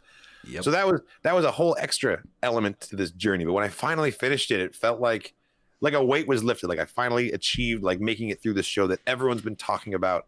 I absolutely enjoyed it. I loved every second of it. And there's some of the best well-written characters that you can just identify with. There's the lessons in every episode are so like moving and well thought out and powerful. I think the only regret I have is that I didn't watch it years ago. Like honestly, that I've been missing out for so long. You know? Yeah, we were pretty late to the party as well with that one. I think it's also because it wasn't a big deal for us growing up in Denmark. Like it was never on television, like anything like that. So not a lot of people grew up with Avatar: The Last Airbender here. But still, when we started watching it and we finally got what everyone was talking about and what they grew up with, and use, as you said, like the lessons therein, all the Iroh lessons, like those are still. Oh God, everyone needs an Uncle Iroh in their life, like everyone. Amazing. Yeah, and like this Stories of Ba Sing Se, that episode alone, I know it's a big favorite, and that always gets the tears flowing. But yeah. Beautiful journey. It was I think Mark Hamill's performance as Fire Lord Ozai that just like pushed it over the edge from like this is awesome to this is totally like the coolest thing ever. Oh man, Mark Hamill. Also, did you notice the final fight between Aang and Ozai takes place geographically in an area that looks very similar to where Vader and Kenobi have their last fight. It looks that way because he's bended the tides out and everything, and so just visually, that was going through my head when I watched the Kenobi finale was Aang versus Ozai and those big pillars of stone everywhere. Same. I've seen a lot of people mention that as well, and I think that was very apparent. And I don't mind if they took inspiration at all. That would make a lot of sense because Dave Filoni did work on Avatar, so like there is that connection, and he did such a good job that Lucasfilm was like, let's hire that guy for this little thing we're going to create with Clone Wars, and George wants to do animation. Let's get this guy, and then a match. And it was a good call. I mean, George at the end of the day is like an idea man, and his ideas are always like it. He just then surrounds himself with like professionals who can make it come to reality, you know. And like he saw that in Dave, and honestly, it was one of the best moves that he's made, I think. 100%. I'm currently watching The Legend of Korra. I'm reacting to that on my channel right now. Have you seen Korra?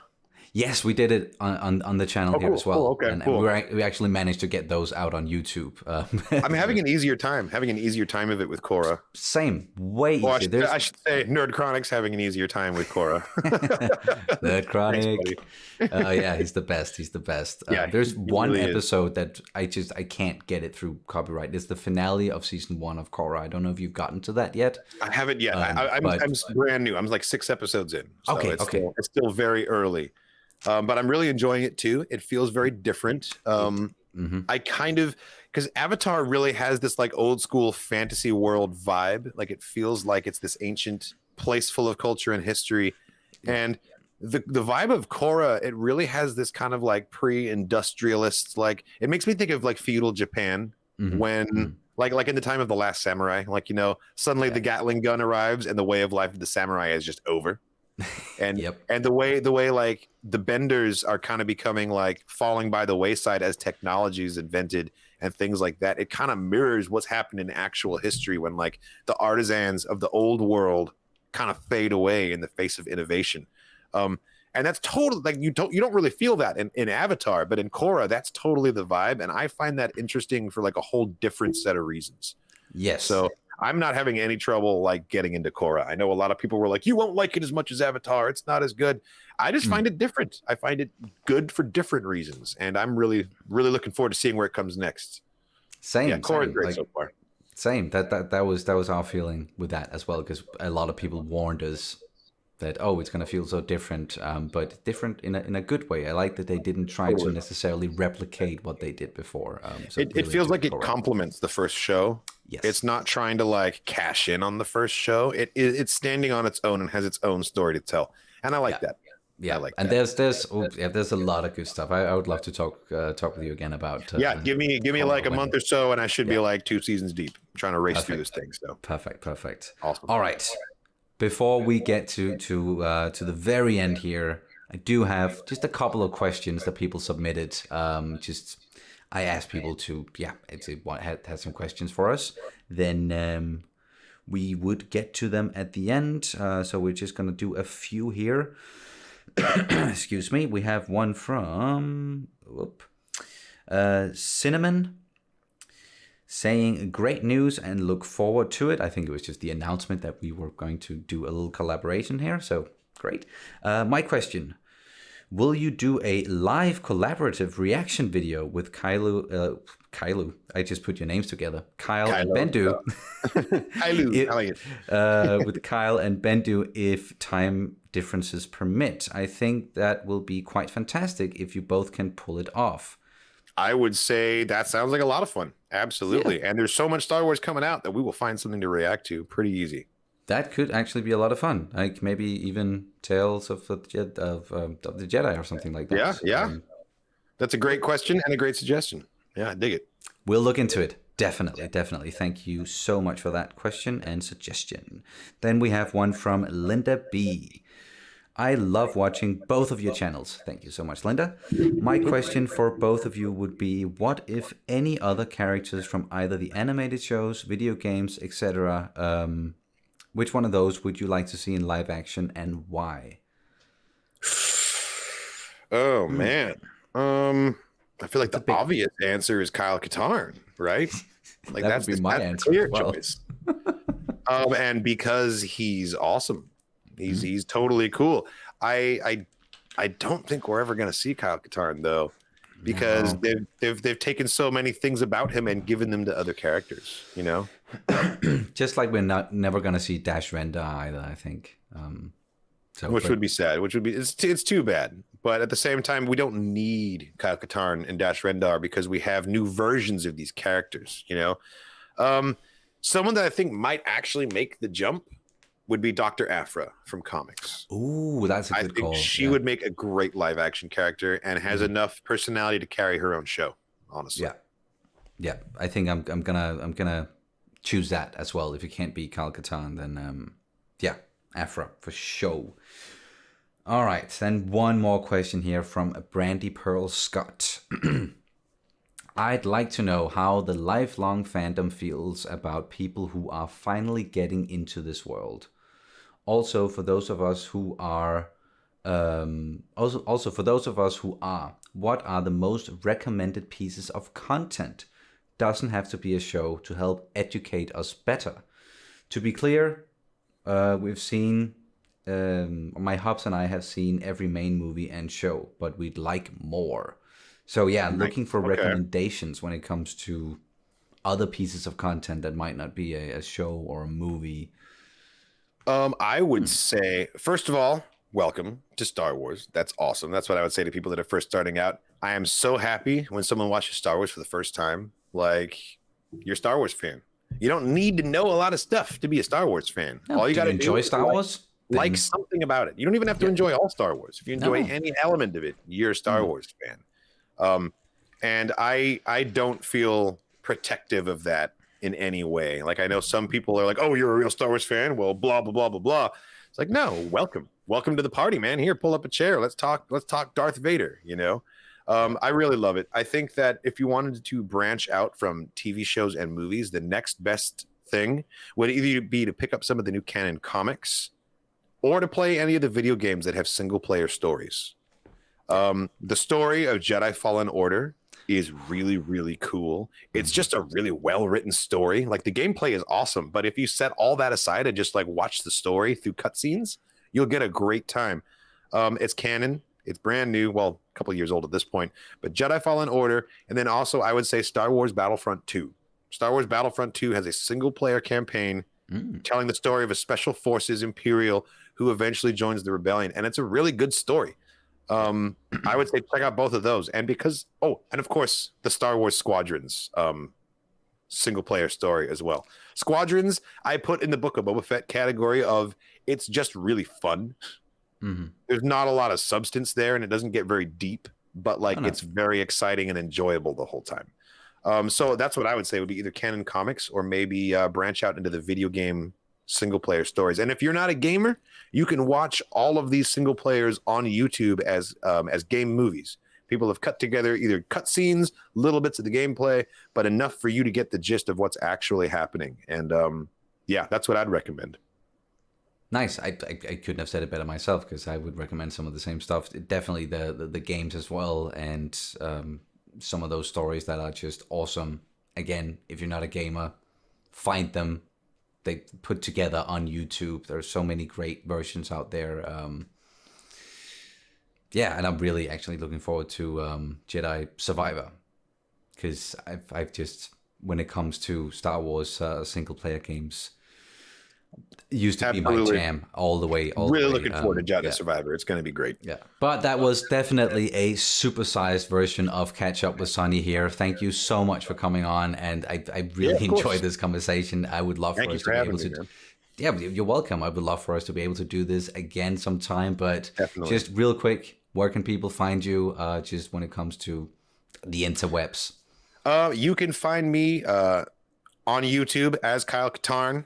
Streaming on Twitch, twitch.tv/Kyle Katarn official. That's where all the live content generally goes. You can also find me on Twitter as Kyle Katarn, pretty easy to find. And I also have a Patreon page, Kyle Katarn channel, which is where the exclusive full-length versions of reactions and, extra cool content goes. Yes. But yeah, Kyle Katarn on any social media platform, you'll find me pretty fast. Perfect. All the good stuff. Yeah, thank you so much again. And thank you guys so much for watching this one. Let's do this again, man. There was so much fun. Absolutely.